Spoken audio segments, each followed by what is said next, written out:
Bonjour à tous, bonjour à toutes, bienvenue dans TT Profil, l'émission, de scouting qui anime un petit peu votre off-season. Épisode aujourd'hui, consacré à un poste star, un poste qui fait beaucoup de monde, et c'est un petit peu les stars ces dernières années de la défense. On va parler aujourd'hui des D-end et plus précisément des edge rushers. Heu, Ça fait partie des athlètes, les plus complets qu'on peut voir sur un terrain de foot. C'est pour ça que ces dernières années, on se les arrache comme des petits pains et ça tombe bien parce que, bah, cette année, on est sur une cuvée qui s'annonce quand même particulièrement relevée. Petite chose à noter déjà, c'est, l'absence de Valentin aujourd'hui et l'introduction, dans TT Profil de Kevin, Kevin qui tient avec Rob la page, France Ducks.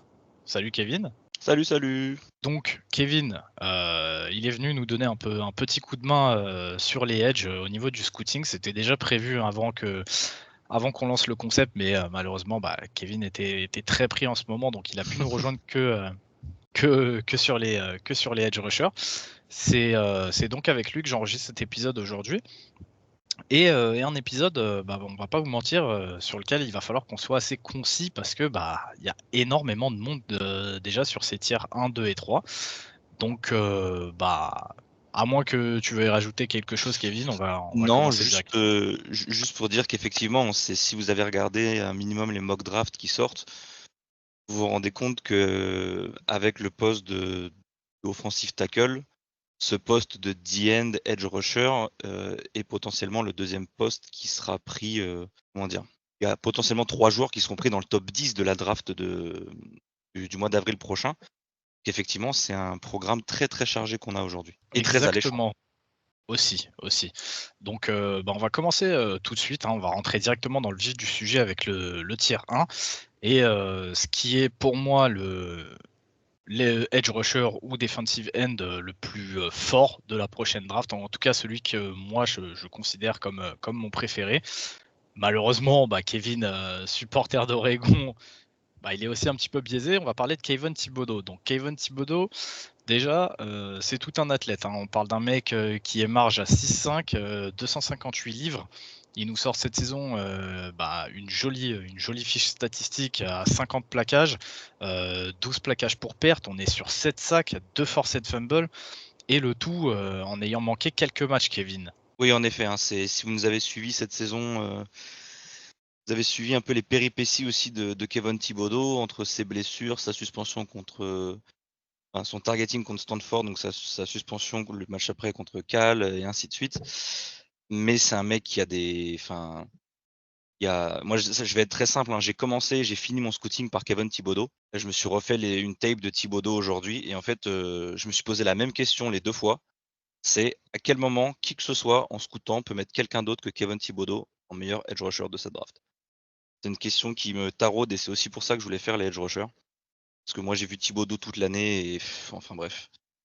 C'est comme tu l'as dit, c'est un pass rusher complet, il a le gab prototype, il a des bras immenses, il a une palette de moves qui est impressionnante, il fait tout, one arm punch, two arm punch, il a des mains hyper violentes. Je suis pressé de voir ses mensurations au combine parce que je pense que les tailles de ses mains vont sûrement être proches de ce qu'avait, je crois que c'était DeForest Buckner, l'ancien, defensive line d'Oregon aussi qui avait des mains immenses, qui avait battu un record je crois.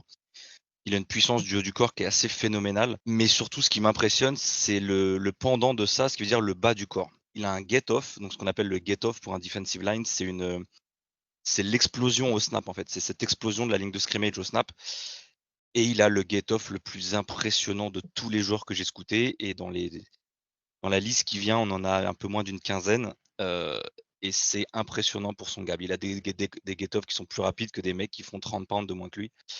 Donc c'est vraiment ouf. Il a 12 tackles for loss cette saison, donc c'est un très bon joueur dans le run game. Alors ce qu'il faut aussi se dire, c'est qu'on a eu ce débat pas mal de fois sur TTP, hein, Kayvon Thibodeaux était un peu tout seul sur la D-line d'Oregon cette année, d'accord? Donc les défenses pouvaient se permettre, de littéralement courir à son opposé tout le match. Ça a été le cas par exemple contre Oregon State, où très clairement c'était pas compliqué de savoir où est-ce que ça allait courir. Vous regardiez où était Kayvon Thibodeaux sur le terrain, vous pouvez être sûr que ça courait pas de ce côté-là. Et je crois qu'Oregon State court 5 fois de son côté, il fait 3 fois le plaquage. Donc c'est voilà, c'est un monstre dans le run game. Il sait comment être un edge setter dans le run game. Il sait enfoncer un edge aussi, il sait courir, il sait couvrir. Moi, ce que j'aime bien chez lui surtout, c'est contrairement à d'autres joueurs dont on va parler après, il se bat en fait. Même si la course elle est à son opposé, il va pas se dire, «Vas-y Balek, tu vois, c'est bon, je prends un jeu off, je me calme, on verra sur le prochain jeu», tu vois? Non, non, lui c'est un mec, la course elle est à son opposé, il va aller chercher le plaquage, il va faire le taf et tout. Chose assez impressionnante avec lui aussi, c'est qu'il est, comment dire? C'est l'équivalent de Derrick Henry en defensive end.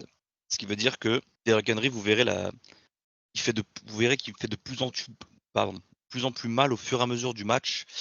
Vous verrez que les défenseurs ont plus de mal à le plaquer dans le troisième puis le quatrième quart-temps. Et ben Thibodeau, c'est exactement la même chose. Il est, je fais une petite dédicace à Val qui n'est pas avec nous aujourd'hui. Il est indécent dans le quatrième quart-temps dans la plupart de ses matchs. Et les tackles qui se le sont tapés pendant les 3 premiers cartons, ils arrivent juste pas à le tenir. Donc c'est voilà, c'est un mec qui a une grosse stamina et je prends encore l'exemple du match d'Oregon State, hein. Il a 2 petits, je crois qu'il sort 2 fois genre pour un ou 2 jeux parce il prend un coup, il revient le jeu d'après, il fait le jeu, quoi. Je crois qu'il met un QB hit ou un truc comme ça et bref, il est partout tout le temps, il fait le taf, il met des contre Cal, il joue qu'une seule mi-temps parce que c'est le match d'après son targeting contre Stanford, il joue qu'une seule mi-temps, il fait 5 plaquages, un QB hit, pardon, 1 sac, en sachant qu'il se fait holder sur le sac, il provoque 2 flags, il fait 5 QB hits. Bref, c'est un monstre de partout. Après, il a quelques points faibles, on va pas se le cacher. C'est pas un prospect, parfait parce que sinon il y aurait la discussion, se ferait pas du tout. Il a un peu plus de mal à l'intérieur, d'accord? C'est un mec qui est je pense spécifique sur l'edge. Ça peut pas être par exemple un JJ Watt ou un Cam Jordan qui a cette faculté à venir jouer à l'intérieur contre des gardes. Il peut le faire, hein, il y a pas de souci, mais est vraiment bien meilleur face à des tackles et quand je parle d'edge, ça sert à rien de vouloir mettre un tight end ou un running face à lui. C'est un match-up nightmare, c'est impossible de le garder avec un tight end. Il a eu des petits problèmes de blessures. On a parlé au tout début quand on le présentait, hein, c'est quelques petites blessures qui arrivent par-ci par-là, mais j'irai quand même pas jusqu'à le qualifier de injury prone. Je sais que c'est un terme que Val et toi, vous avez déjà utilisé quelques fois à propos de certains joueurs depuis le début de cette série. Voilà, ça veut dire qu'il est pas, c'est pas un mec qui va se faire une blessure de fin de saison tous les ans, quoi. Après, il y a une petite problématique qu'il y avait sur lui aussi, on en a pas mal parlé cette saison, c'est sa capacité à jouer en zone drop, quand potentiellement s'il était, edge sur une 34. On a vu cette année que le cordeau défensif d'Oregon avait visiblement envie de donner de la tape à Thibodeau pour sa future draft. Personnellement, j'ai pas trouvé ça hyper concluant. Il peut aller couvrir un curl to flat, il peut aller couvrir un flat, il peut il a une bonne vitesse vers l'avant en fait, donc il peut descendre rapidement sur un QB si jamais il voit que le QB est court ou s'il y a un tracé flat qui est lancé. Mais soyons honnêtes, quand tu as le meilleur pass rusher de la draft, tu le fais pas, dropper en zone un jeu sur deux, quoi. Voilà. C'est son gros point fort, son énorme point fort, c'est le pass rush, c'est jouer sur l'edge. Autant l'y laisser et je vous parle même pas de jouer en man ou contre un running back ou un tight end. Ils ont essayé quelques fois de le mettre en man, je crois que c'était contre Zach Charbonnet, le running de UCLA. Ça a fini en big play, donc voilà, c'est chose à éviter. Il est très bon sur l'edge, laissons-le sur l'edge. Après, je sais que tu l'aimes bien aussi, donc si tu veux rajouter quelque chose, je t'en prie. Et je pense que si tu me Bah, laisses parler de Thibodeau, je pense qu'on fait tout l'épisode sur lui. Donc, ouais, c'est à peu près ça. Le mec, il y a tellement à dire sur lui. Moi, je pense que pareil, vous savez, vous connaissez un petit peu mon avis sur Thibodeau. Pour moi, c'est le joueur le plus complet que tu peux avoir au poste. Il est annoncé partout comme un, top pick ou un top 2 pick. Pour moi, c'est normal. Comme tu le disais, le mec se bonifie au fil du match, c'est ce qu'on attend d'un joueur clutch, hein. J'en ai parlé l'épisode d'avant avec Aaron Donald dans une petite parenthèse. Thibodeau, c'est à peu près le même délire. C'est au moment où tu vas avoir besoin de lui pour faire un jeu clutch, bah, tu peux être quasiment sûr et certain qu'il va montrer le bout de son nez. Donc ouais, moi, comme j'ai dit, c'est mon favori vraiment au poste de edge rusher, sans surprise quoi, hein. Là, pour le coup, c'est pas un truc que j'ai dû, aller chercher, de derrière les fagots. Donc ouais, Kayvon Thibodeau, Oregon, pour moi, edge rusher le plus complet de la QV.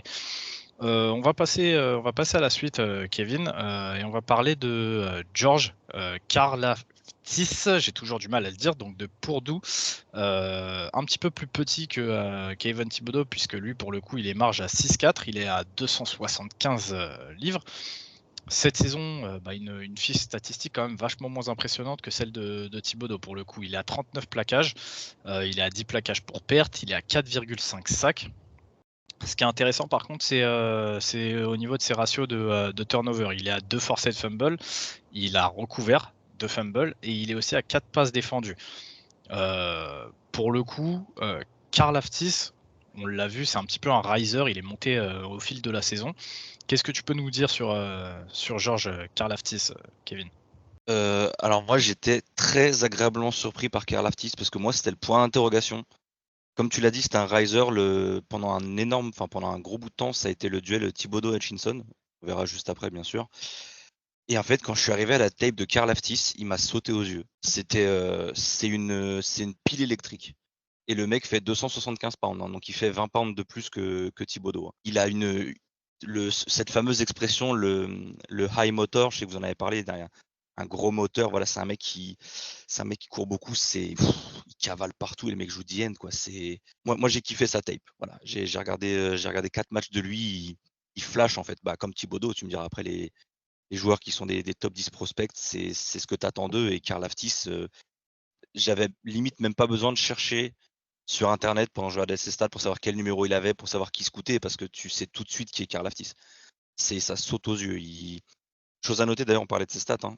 Il a là il fait 10 tackles for loss et 4,5 sacs et on trouve qu'il fait une bonne saison. Sa saison freshman à Purdue, il fait 17 tackles for loss et 7,5 sacs. Donc c'est quand même c'est pas un, comment dire, c'est pas un mec qui a émergé cette année. C'est un mec qui a quand même bien commencé déjà il y a 3 ans. C'était la saison avant l'année Covid en 2019. Donc comme j'ai dit, très physique. Il a un très bon get-off, pareil. J'étais relativement surpris pour son poids, de la qualité de son get-off. Il a des mains très actives et puissantes. Ça aussi, j'aime bien chez Indienne. Alors c'est quelque chose que je vais beaucoup répéter, mais c'est surtout c'est ce qu'on regarde principalement. Pourquoi? Parce que c'est comme ça qu'on dégage les mains d'un tackle qui vient poser les mains qui vient bumper pour une passe pro. Très clairement, c'est ce qu'on regarde. C'est l'activité des mains, la puissance des mains. Et Karlaftis, ça, il l'a. Il a un excellent speed rush sur l'extérieur. Encore une fois, c'est étonnant vu que ça vite son. Alors, il fait pas 350 pounds non plus, hein, il en fait que 275, donc c'est un gabarit relativement standard entre guillemets pour un edge rusher. Chose à noter, il a un très bon swim move, ce que n'ont pas forcément tous les joueurs de cette liste. Pareil que Thibodeau, pareil, c'est un match-up nightmare contre des tight ends. Si jamais tu veux game plan et que tu mets un tight end face à lui, j'espère que tu cours à l'opposé parce qu'il y a peu de chances que le tight end il fasse le taf contre lui. Justement, c'est un très bon edge setter aussi. Il a un gros impact dans le run game, pareil. Tu sais qu'il est sur l'edge, ça court au milieu, tu peux être sûr qu'il va faire demi-tour et qu'il va aller chercher le plaquage après. Après, j'ai 2-3 petits doutes sur lui aussi, mais c'est un peu de la même manière que Thibodeau. C'est que pour moi, c'est un edge pur. Donc, pour un edge de 43, je parle. Donc, un DN de 43 sera plus compliqué sur un front 34 parce que tu es souvent décalé légèrement à l'intérieur pour que ton outside linebacker rusher vienne s'injecter sur le front. Et pareil, il a ce même petit problème où il est beaucoup moins performant face à des gardes. Je parle en pass rush pur, hein. Je parle pas avec un stunt ou quoi que ce soit. Je parle en pass rush pur. Même en run defense, il a un peu plus de mal face à des gardes. Et après, dans cette possibilité de le faire jouer en outside linebacker de 34, je ne me prononcerai pas parce qu'il a tellement peu de tape en zone drop, en coverage que ce serait malvenu de ma part de prendre parti là-dessus. Il a pour moi en tout cas de ce que j'ai vu, pour moi c'est un vrai edge de 43. Hop, je suis assez d'accord sur ton avis avec, Karl Aftis. Je vais juste, développer un petit peu plus, quelque chose. Juste avant ça, Kevin, est-ce que, pour nos auditeurs qui, sont peut-être pas forcément, aussi, au fait, du langage technique, de football américain, est-ce que tu peux, expliquer un petit peu ce que c'est qu'un edge setter? Parce que, pour nous, effectivement, ça nous parle. Oui, oui, Je sais qu'il y en a d'autres, pour qui le terme technique, ce sera peut-être un petit peu compliqué. Ils vont peut-être pas ouais. visualiser ce que c'est, donc si tu peux Heu, développer. le edge setter, c'est un peu l'équivalent du edge rusher. Donc, ce qu'on appelle un edge rusher, c'est quelqu'un le edge, donc c'est le bout de la ligne. Donc un edge rusher, c'est quelqu'un qui va rusher le QB depuis le bout de la ligne. Donc là, c'est toute la liste qu'on vous présente aujourd'hui. Voilà, c'est ces joueurs de bout de ligne. Donc c'est defensive end en général, d'accord? Ce qu'on appelle un edge setter, et tu fais bien de me poser la question parce que sur certains joueurs après, je vais être encore plus technique à ce propos-là. très bien vu Ryan. En fait, ce qu'on appelle un edge setter, c'est un joueur qui est capable de se mettre en bout de ligne et de dire: «Le jeu, il rebondira pas à mon extérieur». Ce qui veut dire que c'est un mec qui va se placer en bout de ligne et qui va forcer le jeu à rester intérieur. Quand on est un edge setter, qu'on appelle le force player, tu es bien placé pour le savoir parce que c'est ton poste de formation aussi. Hem, Oui. voilà, on sait que généralement en tant que joueur extérieur de ligne, l'aide vient de l'intérieur. L'aide vient des backers ou des safeties qui descendent.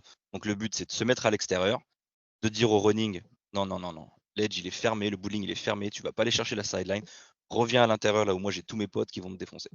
Et ça, Thibodeau et Karlaftis, c'est, 2 des meilleurs de cette draft, voire les 2 meilleurs à ce niveau-là. Merci bien pour, ce petit développement. Donc, on ferme la parenthèse là-dessus. Donc ouais, je voulais dire par rapport au passage, potentiellement dans un front 34, moi ce qui me fait marrer un petit peu avec Karlaftis, bah, c'est que, quand je le vois, j'ai l'impression de voir Ryan Kerrigan. C'est-à-dire qu'au niveau des mensurations, on est sur un Ryan Kerrigan avec, 10 livres de plus, donc même un petit peu plus costaud et ce qui m'impressionne, c'est qu'à l'époque où Kerrigan est sorti donc de Purdue pour arriver donc, à Washington, on était sur un autre type de jeu en NFL, c'était plus orienté course, donc il était beaucoup plus, raw en termes de, qualité de pass rush, ce que n'est pas Karlaftis. Karlaftis a un jeu déjà vachement plus poli sur ce côté un petit peu edge rusher. Donc sur le passage vraiment en front 34, je me dis que quand je vois ses capacités athlétiques, je pense que s'il est bien coaché, il pourrait, complètement le faire parce que vraiment, je vous dis, je retrouve, au-delà du fait que voilà, ils ont un gabarit similaire et qu'ils viennent de la même fac et qu'ils jouent le même poste. Il y a vraiment des similitudes dans leur jeu, tu vois? Ce petit côté vraiment pile électrique, energizer, les mecs qui, c'est Ouais, des c'est soldats, ce ils que j'allais dire abandonnent c'est ce que jamais en j'allais fait, dire tu vois? justement, ouais. Quand tu m'as dit Kerrigan, c'est ça, c'est le côté, je vais pas dire le côté foufou, mais c'est vrai que tu ressens un peu ce truc, où si tu vois quelqu'un bouger partout sur l'écran, tu sais que c'est lui en fait, il te saute aux yeux sur une tape et effectivement, il a ce petit côté Ryan Kerrigan. Donc ouais, voilà, c'était juste pour caler ça ici et merci Kerrigan, tu es un bon même si tu es parti aux Eagles, je t'en voudrais toujours, mais je te kiffe quand même, donc on passe tout de suite à la suite avec donc, Aidan Hutchinson, celui qui est prononcé pour être, bah, le entre guillemets «plus grand rival» de Kayvon Thibodeau sur cette draft, puisque les 2 ils se tirent un petit peu la bourre à savoir, qui sera le first pick entre les 2 et ça déjà depuis de longs mois et je pense qu'on risque, leurs 2 carrières risqueraient d'être liées un petit moment même en NFL. Donc Hayden Hutchinson, on le présente plus, hein, Université du Michigan, le mec, il est à 6'6", c'est un colosse le mec. 6'6", 265 livres. Il fait une très grosse production cette année, dans cette bonne défense de Michigan puisqu'il est à 62 plaquages. Il est quand même à 16,5 plaquages pour perte, donc on voit qu'il a été extrêmement productif sur le run game. À côté de ça, il est à 14 sacs, ce qui est énorme. 3 passes défendues, 2 forcés de fumble. Et pour le coup, Kevin Aidan Hutchinson, bah, tout à l'heure, on parlait de Kayvon Thibodeau en disant que c'était peut-être le edge rusher le plus complet. Aidan Hutchinson, c'est peut-être le meilleur pass rusher pur de cette draft. C'est-à-dire qu'il a peut-être pas les capacités qu'a Kayvon Thibodeau à impacter le run game aussi fortement. Mais par contre, si vous le mettez dans des situations de pass rush, c'est il est quasiment injouable, le mec. Alors je vais enlever tout de suite le moindre doute, j'aime bien Aidan Hutchinson, comme tu l'as dit, c'est un joueur qui est physiquement qui est phénoménal, d'accord? Maintenant, là où moi je veux mettre un bémol et je sais que ça a été ton bémol aussi et j'en ai plus ou moins commencé à en parler tout à l'heure. Faut savoir que Hutchinson n'a pas la même D-line et la même defense avec lui que Thibodeau avait. Faut savoir que Hutchinson a très peu été double team cette saison, d'accord? Contrairement à Thibodeau qui, je pense que si on voit la stat, il est à un niveau de double team plus ou moins proche d'Aaron Donald dans NFL, d'accord?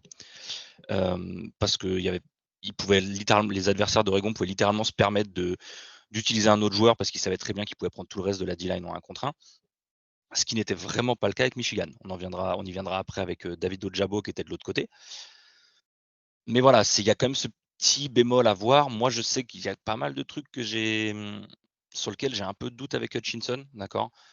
Après, on va commencer par les points forts quand même, parce qu'on va peut-être pas commencer à lui cracher dessus tout de suite. Encore une fois, si tu veux être un top 10 pick, voire un top pick, il a un excellent get-off, on va pas se mentir. Il a des quick feet, donc il a des pieds qui sont plus rapides et pourtant il fait 6'6", d'accord? Il a des pieds qui sont plus rapides. Il est un peu plus, alors je sais pas si c'est visuel ou quoi, mais je le trouve légèrement plus menu que Thibodeau et Karlaftis qui font beaucoup plus mastodonte comparé à Je lui. pense que je pense que c'est dû au fait qu'il soit plus grand en fait, c'est con, hein, C'est mais tu ça, c'est qu'il fait rajoutes, plus élancé. Je crois qu'il fait il c'est fait ça, 5 c'est centimètres de ça. plus que Thibodeau, si je dis pas de bêtises, qui est un Il f 6'4". il Non, il fait fait vraiment 6'5 Thibodeau. long quoi. Mais en fait, c'est ça, il a plus cette j'ai plus cette impression-là avec Hutchinson. Mais voilà, il a vraiment ses quick feet et d'ailleurs ça lui sert parce qu'il a un inside move qui est dévastateur. D'ailleurs, ce qui est étonnant parce que dans les points négatifs que j'ai, c'est que en pur speed rush sur l'extérieur, et ben, il est pas si phénoménal que ça en fait. Il gagne hyper rarement ses duels en speed rush, d'accord? Mais par contre, comme il a un gros moteur, ben, quand il gagne pas sur l'extérieur, il continue, il continue, il continue, il va chercher l'intérieur, d'accord? Et en fait, ce move intérieur, d'ailleurs, il l'a même sur le get-off. Généralement, il met juste un move extérieur pour me faire croire au tackle qui va jouer extérieur. Il a une reprise intérieure qui est juste phénoménale avec les pieds rapides qu'il a. Et c'est le move sur lequel il gagne le plus en fait, hein. On se dit, on disait, il a 14 sacs. La plupart des sacs qu'il a, c'est pas du speed rush comme à Thibodeau, comme Karlaftis à l'extérieur, c'est vraiment sur un retour intérieur qu'il a. Donc moi, c'est là où j'ai peut-être un peu plus de mal parce que je sais que les tackles en NFL sont généralement plus solides sur l'intérieur. C'est toujours un peu plus compliqué de prendre un tackle à l'intérieur en NFL qu'en NCA. Donc, chose à voir. Par contre, après, il a un très bon bull rush. C'est un mec qui a un bon football IQ, qui a une bonne. Alors, si vous jouez un peu à Madden, la fameuse play recognition, d'accord? C'est savoir reconnaître le jeu. Il y a ce play contre, je crois que c'est contre la demi-finale qui joue contre Georgia, je crois, où où Georgia joue une receveur screen à gauche de son côté en bunch. Et il le voit tout de suite en fait. Il le voit tout de suite, c'est lui qui fait un tackle for loss sur le receveur parce qu'il jump tout de suite à l'extérieur pour aller faire le plaquage, parce qu'il reconnaît, parce que c'est un mec qui regarde des films. Et ça, il n'y a pas que les inside linebackers qui le font. Maintenant, il y a même les D-line qui font ça. Et voilà, lui, ça fait partie des mecs qui ont un bon football IQ, qui savent reconnaître ce qui se passe en face. Et ça, clairement, on peut pas lui enlever. Comme les deux autres, il a un avantage énorme contre les tight ends. Moi, de ce que j'ai vu, pareil, comme je te dis, il a pas mal enfin, moi, j'ai regardé les matchs que j'ai regardés, il fait ses stats. Je vais pas dire qu'il fait toutes ses stats là-dessus, mais il a pas mal de stats avec des match-ups en 1 contre 1 contre des tight ends ou des fullbacks. Et quand tu as un mec contre Hutchinson, que tu es une équipe, je sais pas quel match je regardais, ils ont carrément slidé la protection à son opposé pour lui mettre un fullback qui lui arrivait, allez, je vais être très gentil, au milieu du torse, et le QB se fait déboîter derrière, quoi. Enfin, je veux dire, je pense que je peux regarder tous les matchs d'Oregon, je ne trouverai pas une seule rep avec Thibodeau qui se prend un one-on-one contre un fullback ou même Karlaftis, tu vois. Donc voilà, pour moi, c'est l'avantage qu'il a par rapport aux autres, en fait. C'est le fait qu'il a eu beaucoup de match-up beaucoup plus intéressants. Il a profité d'une forte pression de la part d'Ojabo de l'autre côté. Après, voilà, le talent, il est indéniable, il n'y a pas à dire. On y vient maintenant au point un peu plus faible. Comme les autres, une fois que tu le mets à l'inside, enfin, à l'inside. Je parle pas d'un move intérieur, là, je parle d'un positionnement intérieur face à un garde et non pas un tackle. Pareil, il est pas transcendant non plus. Comme Thibodeau, après, il a aussi ce problème qui était un peu mitigé par la présence d'Ojabo à l'opposé, c'est que les équipes couraient pas trop de son côté non plus, quoi. Enfin, je veux dire, tu as Hutchinson d'un côté, tu cours de l'autre côté, c'est normal. Mais à la différence, c'est qu'il a pas, comment dire, il n'y a pas cette même impression de dominance dans le run game. Au début, je vais être très honnête, j'avais marqué que c'était un non-factor dans le run game. Puis après, quand tu regardes ses stats et que tu vois qu'il a quand même 6,5 tackle for loss, qualifié de non-factor, c'est quand même très très couillu. Mais après, quand j'ai vu que Ojabo faisait exactement la même chose en face, et ben en fait, je me suis dit que c'était peut-être simplement comment dire, le schéma défensif de Michigan qui était comme ça, où en fait les deux edge, et très clairement les deux, tu regardes, il y a énormément de tape où ils font ça, c'est ils posent la main sur le tackle et ils attendent. À aucun moment ils vont squeezer un gap, à aucun moment ils essaient de rentrer intérieur, quoi que ce soit. Juste ils se mettent en bout de ligne, ils posent la main et regardent ce qui se passe. Alors que Karlaftis et Thibodeau le font très rarement. Quand ils sont sur l'edge, quand ils sont en bout de ligne, ils enfoncent ce bout de ligne justement. Et là où, voilà, c'est ça ma problématique aussi avec Hutchinson et avec Ojabo, on y viendra après, un peu après. Mais comme je vois que les deux font ça et qu'ils avaient une relativement bonne escouade de linebacker et de D-line intérieur, je me dis qu'ils pouvaient se permettre de mettre, quand ça courait un peu plus intérieur, d'avoir leur edge rusher qui était à l'extérieur en train de contrôler si jamais il n'y a pas un bootleg, une reverse ou un cutback. Je pense que c'est pour ça que j'avais peut-être un peu cet a priori, mais en soi, je veux dire, à aucun moment je serais en mesure de critiquer un mec qui a 16,5 tackle for loss sur la saison. Ce serait impensable. Et après, un peu comme les autres, il excelle pas en fait. Enfin, il excelle pas. Et pour moi, il est pas bon d'ailleurs dans le zone drop. Donc que de jouer sur l'extérieur, il va prendre une zone sur le jeu de passe et non pas rusher le quarterback. Il a pas une, comment dire? Il a pas une très bonne gestion spatiale de sa zone. Il y a certains jeux, il se retrouve 3 joueurs dans une zone alors qu'il pardon, en plein milieu alors qu'il est censé avoir un curl to flat ou un flat. Voilà, c'est on a Après ça, pour le coup, ça peut aussi s'expliquer parce que voilà, les mecs jouaient dans des oui, défenses oui, quasiment oui, exclusivement en très clairement. 43. Ça changeait pas énormément de package, comme tu l'as expliqué tout à l'heure avec Thibodeau. Le coach a essayé de le faire sur certains jeux.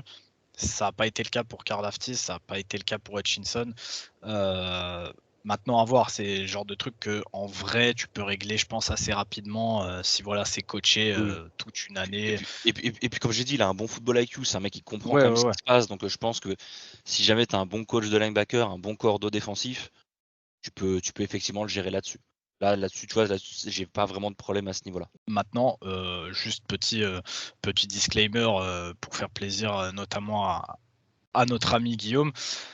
C'est pas parce que les mecs, c'est des athlètes extraordinaires que tu peux te permettre, si tu les fais passer en outside linebacker, de voir des trucs comme on a pu voir chez les Steelers avec TJ Watt qui prenait en man des receveurs dans le slot et tout.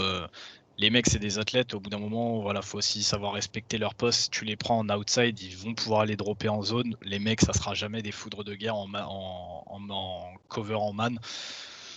Donc voilà, et ils ont Tu beau vois, c'est travailler, ça sera pas. je voulais pas remettre le couteau dans la plaie parce que tout à l'heure, quand j'ai parlé de Thibodeau en man sur Charbonnet, je pensais exactement à ça. Je sais à quel point Guigui s'en plaint depuis 2 ans, mais en fait, c'est exactement l'image que j'avais en tête, hein. C'était cette folie qu'ont certains coachs à vouloir faire jouer des joueurs de la sorte et de prendre des gros big plays derrière, quoi. Exactement, exactement. Alors après, c'est pas le sujet, mais voilà, en gros, c'est juste, voilà, Hutchinson, pour moi, c'est un mec spécialisé en schéma 40. Je pense qu'il pourra faire cette transition en outside s'il est coaché.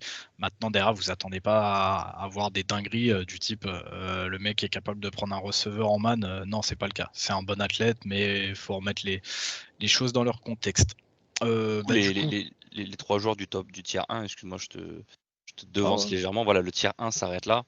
Comme vous avez pu le voir, c'est plus ou moins le même profil, en fait. On va arriver avec des profils un peu différents après, notamment avec le prochain qu'on va aborder, je crois. Et là, vous voyez, c'est 3 profils relativement similaires. Il y a pas Au final, c'est pour ça qu'ils sont un peu interchangeables vis-à-vis des drafts. C'est qu'il y a pas le physique est là, enfin le prototype physique, on va dire, est là, les capacités sont là, les stats sont là, tout est là. C'est pour ça qu'il y a ce vrai débat entre qui est premier, qui est deuxième, quoi. En vrai, je pense vraiment que ça se jouera sur le coup de cœur. Une fois qu'il y aura eu le combat, une fois qu'il y aura eu les entretiens individuels, ça va vraiment se jouer au C'est ça. feeling plus qu'à autre chose. Maintenant, voilà, je te pose pas la question parce que je pense que tu vas avoir la même réponse que moi, mais selon moi, moi, personnellement, si j'étais GM, je partirais voilà, sur Kayvon Thibodeau en 1, Hutchinson en 2, Karlaftis en 3 en termes de mes préférences. Je pense que tu dois à peu près avoir le même classement, donc c'est pour ça que je t'ai pas Ouais, posé la question. c'est ça. J'étais très très médisant en voulant mettre Karlaftis en 2, ce qui m'a plus fait bander sur la tape. Mais non, non, rétrospectivement, quand tu prends le big picture, je me dis que non, Hutchinson est quand même devant Karlaftis. Et après, à voir. Moi, j'aimerais bien avoir Hutchinson en first overall pick parce que je veux des match-up Thibodeau-Sewell à l'entraînement chez les Lions. Ça, c'est mon petit côté. Ça, c'est ma petite âme de Ducks qui ressort de temps en temps comme ça. Mais oui, bien sûr. Mais maintenant, ton âme de Duck, elle va aller dormir parce que tu vas nous présenter le premier defensive end de ce tier 2. Et je te laisse le présenter parce que pour le coup, tu vas nous parler d'un de tes petits chouchous de la prochaine draft au poste. Ouais, effectivement, il s'agit de Nick Bonito, l'outside linebacker d'Oklahoma. C'est effectivement mon petit chouchou parce que c'est un peu comme Karlaftis, c'est un mec qui m'a sauté aux yeux en fait. Quand j'ai regardé la tape, je regardais lui et celle de Isaiah Thomas qu'on verra après pendant le tier 3 et j'ai kiffé, il est complet, en fait, je l'ai mis en tier 2 parce que pour moi, il joue pas au même poste et je trouve qu'il est pas aussi dominant, il a pas comment dire, cette capacité à défendre la course et la passe qu'ont les 3 qu'on vient d'aborder. Mais je l'ai mis clairement en haut du deuxième tiers parce que pour moi, il fait tout en fait. Il est à 6'3". Sa petite problématique, on y viendra après, c'est qu'il fait seulement 240 pounds. Donc c'est un tout petit peu au-dessus de 100 kilos. Il est aux alentours de 105, je crois. Cette saison, c'est 39 plaquages pour 23 solos, 15 tackles for loss et 7 sacs. Mec, il fait quand même 240 pounds, il a 33 tackles for loss en carrière. Mais bon, bref. Il est longiligne, très athlétique. C'est un mec qui, malgré son poids, il a assez de puissance pour avoir un power rush qui est décent. Et quand je dis décent, c'est qu'il est capable de bull rush des tackles qui font 300-310 pounds. C'est qu'il a un rapport speed-power qui est quand même assez important. C'est un mec qui, en plus d'être assez puissant, il est aussi assez rapide pour jouer en spy sur les QB. Je crois que c'est contre Texas, si je dis pas de bêtises. Il a joué la moitié du match en spy sur. C'est quoi? C'est Casey Thompson qui était QB à Texas, si je dis pas de bêtises. Il joue la moitié du match où en fait il est sur le bout de la ligne et en fait il drop en spy et il pourrit le match de Casey Thompson et littéralement sur 4 cartons. Et surtout en fait il a cette intelligence, il sait quand réattaquer le QB. Il a beau être en spy, et les 2 seules fois où il attaque le QB, il met un QB hit et il force une passe incomplète. Il a l'intelligence de jeu aussi. Il a un bon zone drop. Après, il joue plus outside linebacker, donc c'est un peu normal qu'il soit un peu meilleur là-dessus. Et surtout, il a ce qu'on appelle une closing speed, donc c'est une vitesse de descente, on va dire, sur les joueurs, que ce soit des receveurs, des running ou même le QB. Très actif contre la course. Ça, comme vous avez pu le comprendre depuis qu'on a commencé cet épisode, c'est quelque chose c'est quelque chose auquel j'accorde beaucoup de valeur. C'est pour un DN, pour moi, ça doit être actif contre la course, ça doit pas se dorer la pilule en bout de ligne. Chose qu'il fait très bien, c'est qu'il sait squeezer un gap. Qu'est-ce qu'on appelle squeezer un gap? C'est ce dont je parlais avec Thibaudot tout à l'heure. C'est quand on est en bout de ligne, c'est pousser son attaquant, son bloqueur et fermer le gap qui essaye d'être ouvert pour le coureur. Et ça, il le fait très très bien. Il a un bon match-up contre les tight ends, même si encore une fois, il n'a pas un gabarit qui s'y prête. Il a un bon bull rush, on l'a dit. Il a un bon speed rush. Il a un bon get-off. Il est très rapide. Surtout, il sait bend. Ça, si vous regardez le combine, vous verrez aussi, c'est la capacité à pencher son corps sur le rush à l'extérieur. Il a un très bon bend. Et surtout, c'est un très bon plaqueur. Chose à noter, c'est pas tout le temps le cas. Et il plaque très bien, aussi bien sur son pass rush que dans les poursuites sur la course, ou même in space quand il est en drop de zone. Après, voilà, il fait 240 pounds, on va pas se le cacher. Il pourra pas jouer DN dans 43 en NFL, d'accord. Il sera forcément outside linebacker sur une 34. Et bah, malheureusement, les 240 pounds, ça veut aussi dire que quand ça joue power run de son côté, dès qu'il y a du double team, ça devient un peu plus critique pour lui. Donc il a vraiment tendance à se faire enfoncer quand ça joue de la sorte. Ok. Donc le petit chouchou de cette draft au poste pour Kevin.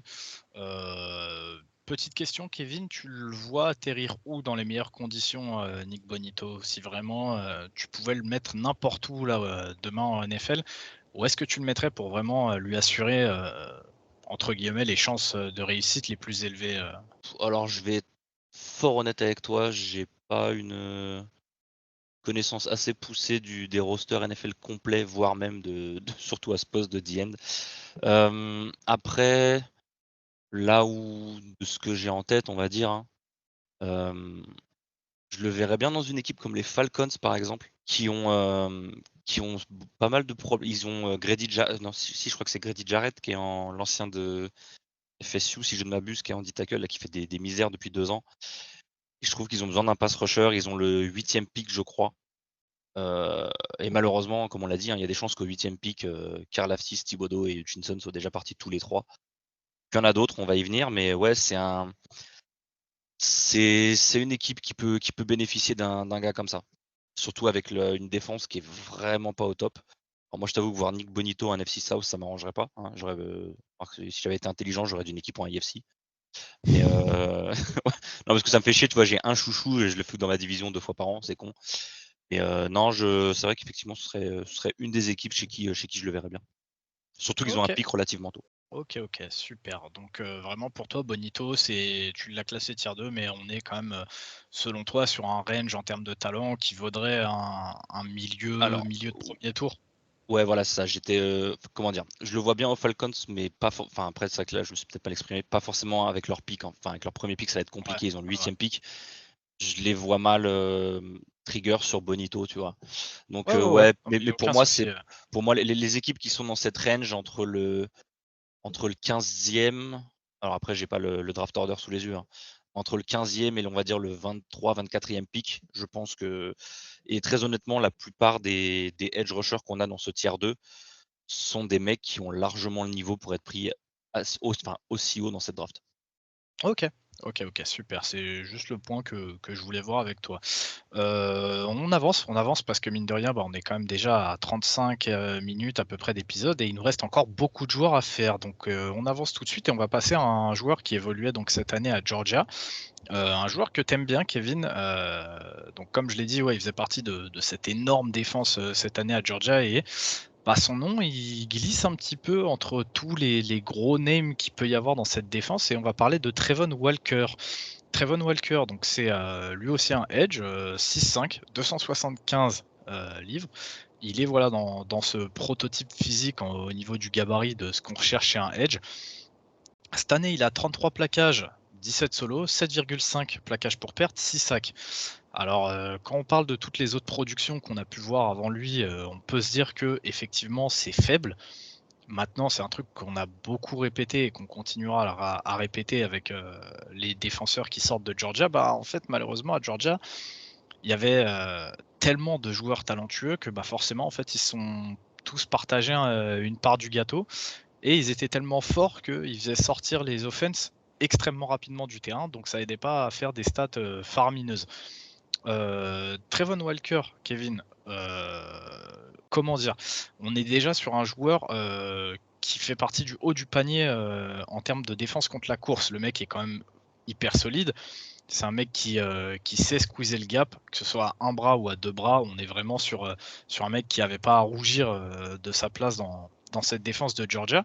On a pu voir aussi qu'il a été utilisé en Tech 3 cette année, sur tous les packages, défensifs proposés par Georgia. On est sur un joueur qui a une bonne activité, une bonne pénétration dans le backfield, hein. On voit que sur ça, il y a pas trop de problèmes. Comme c'est le cas avec d'autres prospects un petit peu plus haut, on est sur une grosse puissance en haut du corps. On a un bon, one arm push. En termes de play recognition, on n'est pas spécialement sur le niveau d'un Aidan Hutchinson, mais voilà, le mec sait ce qu'il fait sur un terrain. Et on peut voir que, notamment contre le zone read, il a quand même fait des merveilles cette saison. Comme je l'ai dit plus haut, dans cette défense de Georgia, il y avait tellement de talent que, bah, malheureusement, sur ce type de joueur, l'impact il apparaît pas forcément dans les stats, mais voilà, c'est un joueur qui concrètement, aura sa place en NFL. On est sur un solide titulaire, je pense. Qu'est-ce que tu peux nous dire, sur les points faibles de Trevon Walker, Kevin? Ses points faibles, ben, c'est qu'il a pas une énorme palette de moves, contrairement à ceux dont on a parlé précédemment, qui avaient pour la plupart un bull rush, un bon swim, même un rip ou quoi que ce soit. Lui, c'est un bon end, il y a pas à dire. Heu, Comme tu l'as dit, c'est le type de joueur dont l'impact n'apparaît pas forcément dans les stats, surtout quand tu fais partie de la défense de Georgia. Après voilà, il manque quand même quelque chose. Notamment, il s'est fait shutdown, mais totalement shutdown par Evan Neal pendant le championship game de conférence, SEC.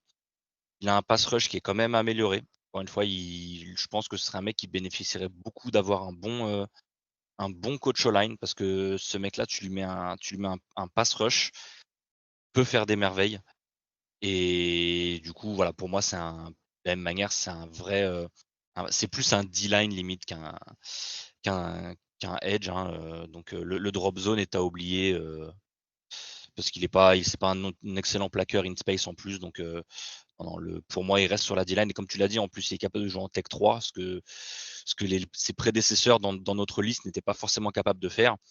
C'est pour ça que moi, je le vois plus. Lui, par contre, tu vois, en tant que DN de 34, il pourrait le faire. Il fitterait un peu plus ce moule. Bah, pour le coup, c'est, tu vois, on a enregistré, l'épisode des intérieurs, defensive linemen et bah, par exemple, Devonte Wyatt, on l'a placé en tant que defensive tackle parce qu'on pense que, ça sera sa position. Georgia jouait vraiment un espèce de front hybride. On les voyait parfois en 30, parfois en 40. On voyait parfois Travon Walker rentrer à l'intérieur, donc en Tech 3, parfois être aligné sur les tackles.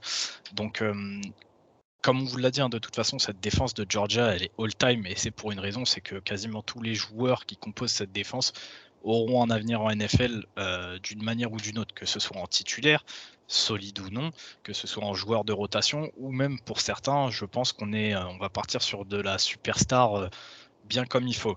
Trevon Walker, voilà, comme on vous l'a dit, c'est un joueur dont l'impact apparaît pas forcément dans les stats, mais c'est le genre de joueur dont tu as besoin sur ta D-line qui sera capable de faire des choses que d'autres ne seront pas capables de faire.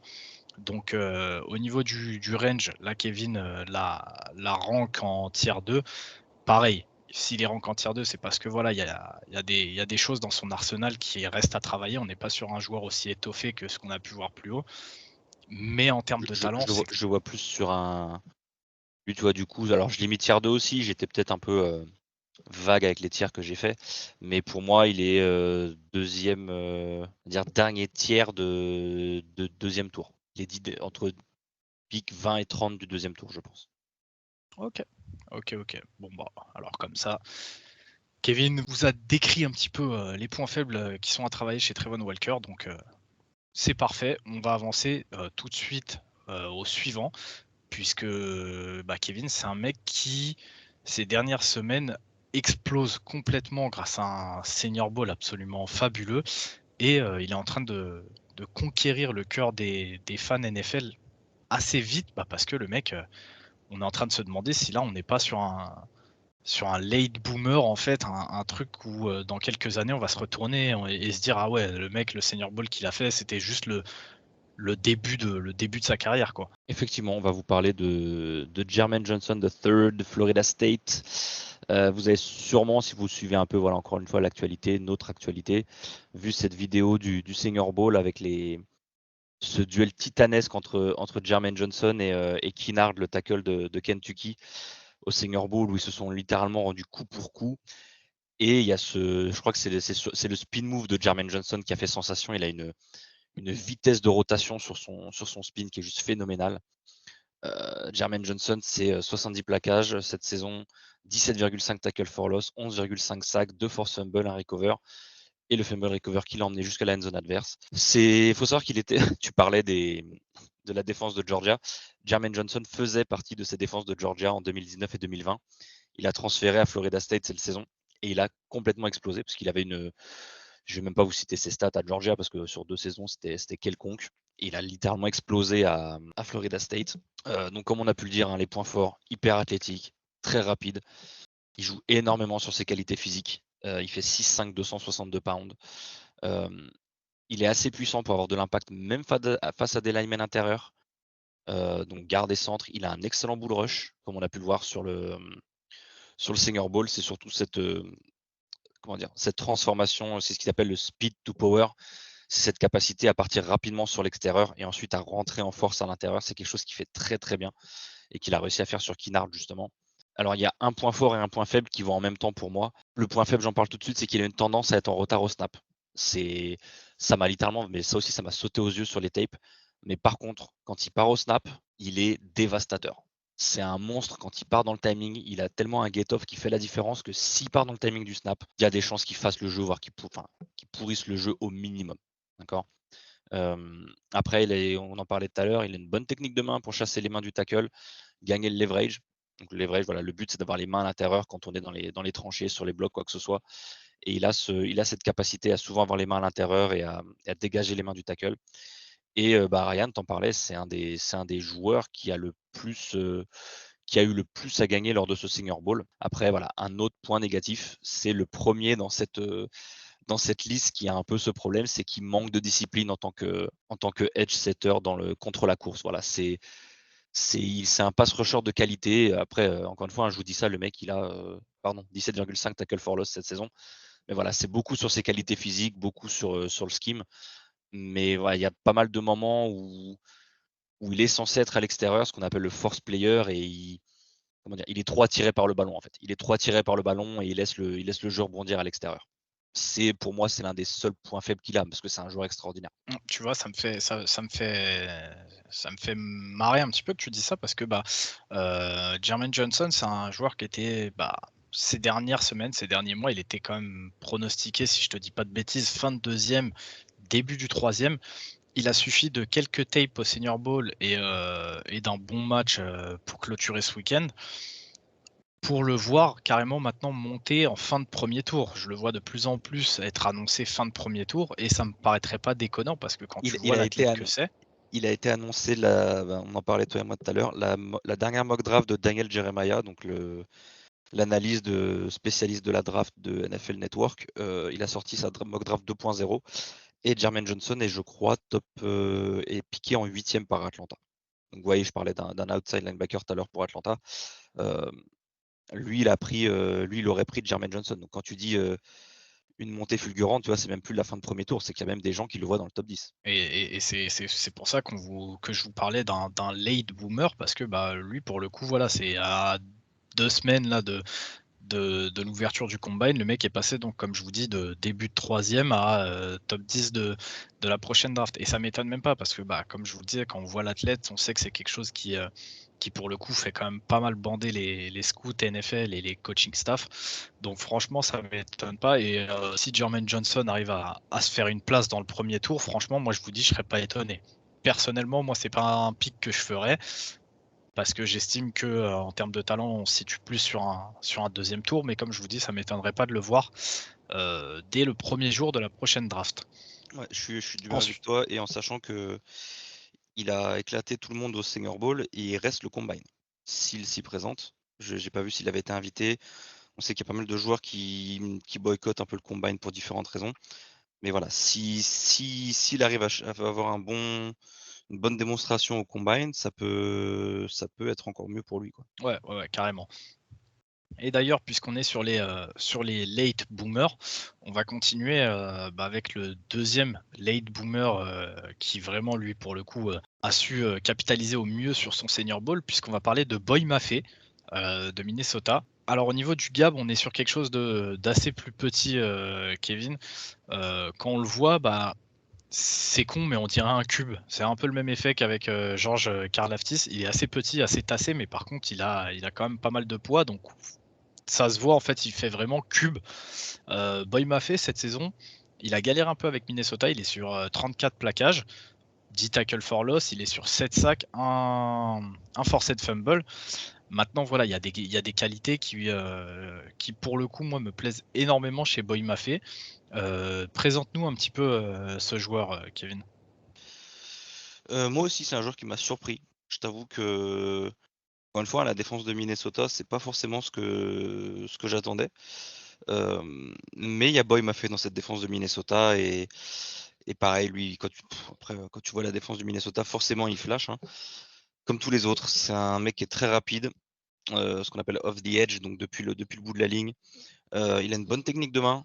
Lui aussi, des mains très violentes. Il a une bonne, ce qu'on appelle un SWAT move. C'est ce geste de la main, le geste généralement avec une main qui permet de décaler les mains du O-line et de passer un move après, souvent un swim ou un rip.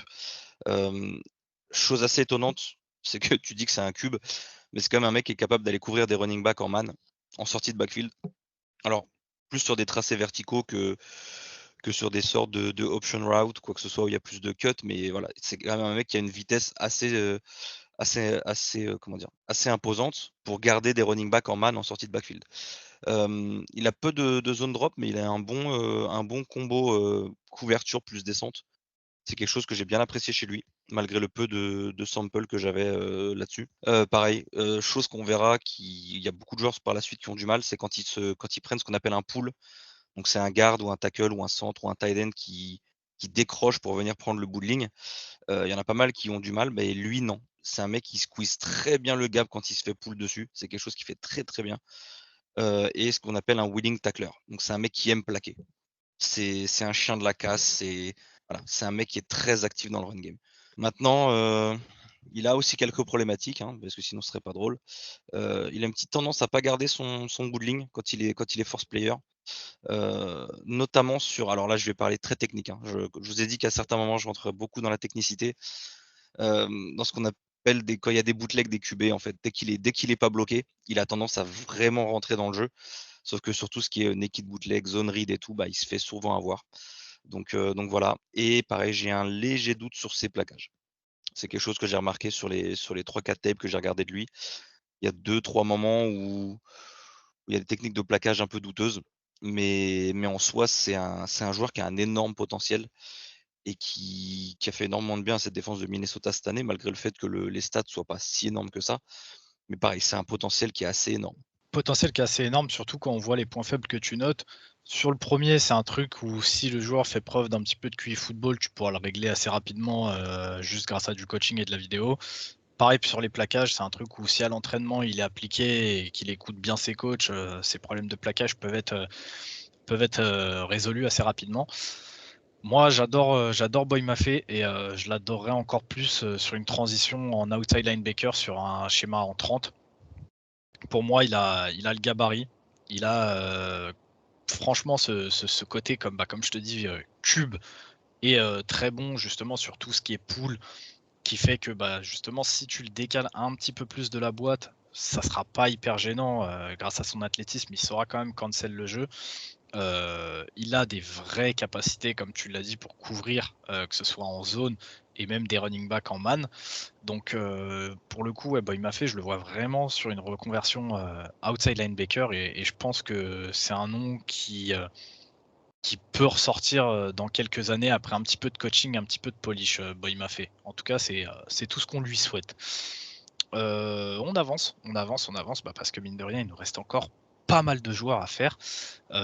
Kevin, après avoir parlé de Aidan Hutchinson, parle-nous de son compère. Ouais, alors je l'ai déjà cité plusieurs fois, hein, quand je parlais de Hutchinson, c'est David Ojabo du coup, qui était le 2e DN de Michigan. 6'5", 250 pounds, donc lui aussi très longiligne, hein. 6'5", alors on est au-dessus du 1,90 m. Cette année, c'est 36 plaquages, 25 solos, 12 tackles for loss, 11 sacs, 3 passes déflectées, 5 force fumble et un fumble recover. C'est une ligne de stats, qui est assez impressionnante. Chose à Ah, il savoir, a il a sali il a sali la feuille ah de ouais, stats comme on dit. c'est ouais, ouais, et alors après c'est ça qui est drôle, c'est que le Hutchinson et lui se «nourrissaient l'un de l'autre» entre guillemets, en fait. Il y a pas mal de plays qu'ils font, parce que souvent c'est l'autre qui pourrit le jeu d'un côté, donc c'est l'un qui pourrit le jeu d'un côté et l'autre qui en profite. C'est ça que je veux dire, tu vois? C'est ça l'avantage qu'ils avaient et la défense de Michigan a été si performante cette année grâce à ce fameux one two punch comme on dit. Après, chose à savoir pour Ojabo, alors je l'ai mis en point faible, c'est il a commencé le football en 2017 seulement et il est starter que depuis cette saison, parce qu'avant cette saison, il n'avait pris que 40 snaps défensifs. Donc c'est un mec qui a éclaté de nulle part cette saison et voilà, pour un mec qui a une seule année, enfin qui a, je fais les calculs, hein, 4 ans de football, je vais me mettre 3 ans et demi avec l'année covid, 3 années et demie de football et une seule saison de starter, faire un 12 tackles for loss, 11 sacs et 5 force fumbles, c'est assez énorme. Donc comme j'ai dit, très rapide, athlétique, à la différence de Hutchinson, et encore quand je dis la différence, parce que je suis très méchant avec Hutchinson, mais je trouve qu'il est meilleur que Hutchinson en tant que speed rusher, donc le pur pass rush sur l'extérieur comme on le connaît. Voilà, c'est je vais prendre l'extérieur du tackle en vitesse et je le prends de vitesse et je vais au QB. Il a une très bonne palette de moves, assez impressionnante pour son peu d'expérience en football. Moi, c'est quelque chose qui m'a vraiment surpris. Je sais que vous avez abordé ce thème aussi, notamment au niveau des QB, ce qu'on appelle un high ceiling. Donc, il a un haut plafond. Il a un potentiel physique qui est tellement important que tu sens qu'il y a vraiment quelque chose à en faire. Pour moi, ce mec, s'il finit pas un All Pro, c'est un gâchis de la part de la franchise qui l'a pris, tu vois. Euh, et chose à savoir, quand on est edge rusher, c'est toujours très bon de le faire, et c'est l'un de ceux qui le fait le mieux, je trouve. C'est qu'il joue énormément le bras de lancer du QB quand il sac. Et c'est quelque chose qui est beaucoup plus facile forcément quand on vient de l'extérieur et qu'on gagne sur l'extérieur, c'est qu'on arrive souvent derrière le QB. Et il joue énormément le bras de lancer du QB. Et c'est aussi pour ça qu'il a 5 fumbles forcés cette saison. Après, voilà, je l'ai abordé tout à l'heure, hein, le problème qui pour moi est problème de scheme, enfin problème, entre guillemets, vis-à-vis de la défense de Michigan. Donc voilà, c'est que pour moi, il est un peu plus light peut-être sur la défense. Pour moi, la stat en tackle for loss, elle est peut-être un peu biaisée, mais bon, passons. Mais je le vois plus comme un pass rush spécialiste. Donc, comme tu le disais pour, euh, pour Boy Maffei juste avant, peut-être une petite reconversion en outside linebacker de 34. Ça peut se faire pour lui, je pense. Pareil, il a le gab, il a l'athlétisme, il a la vitesse pour, je pense. OK, super. Tu le vois arriver où là, au Jabo? Parce que c'est vrai qu'on parle souvent de Hutchinson et là on a fait quelques edge rushers et c'est vrai il a chuté un petit peu. Après, bien sûr, nos tiers ne sont pas faits par ordre, dans lequel on voit les joueurs, sortir. Mais donc David Ojabo, tu le vois où? Plus deuxième, plus début de troisième. On est sur quel range? Non, parce que pour moi, le ceiling est tellement haut que tu peux pas laisser passer un joueur avec un potentiel pareil.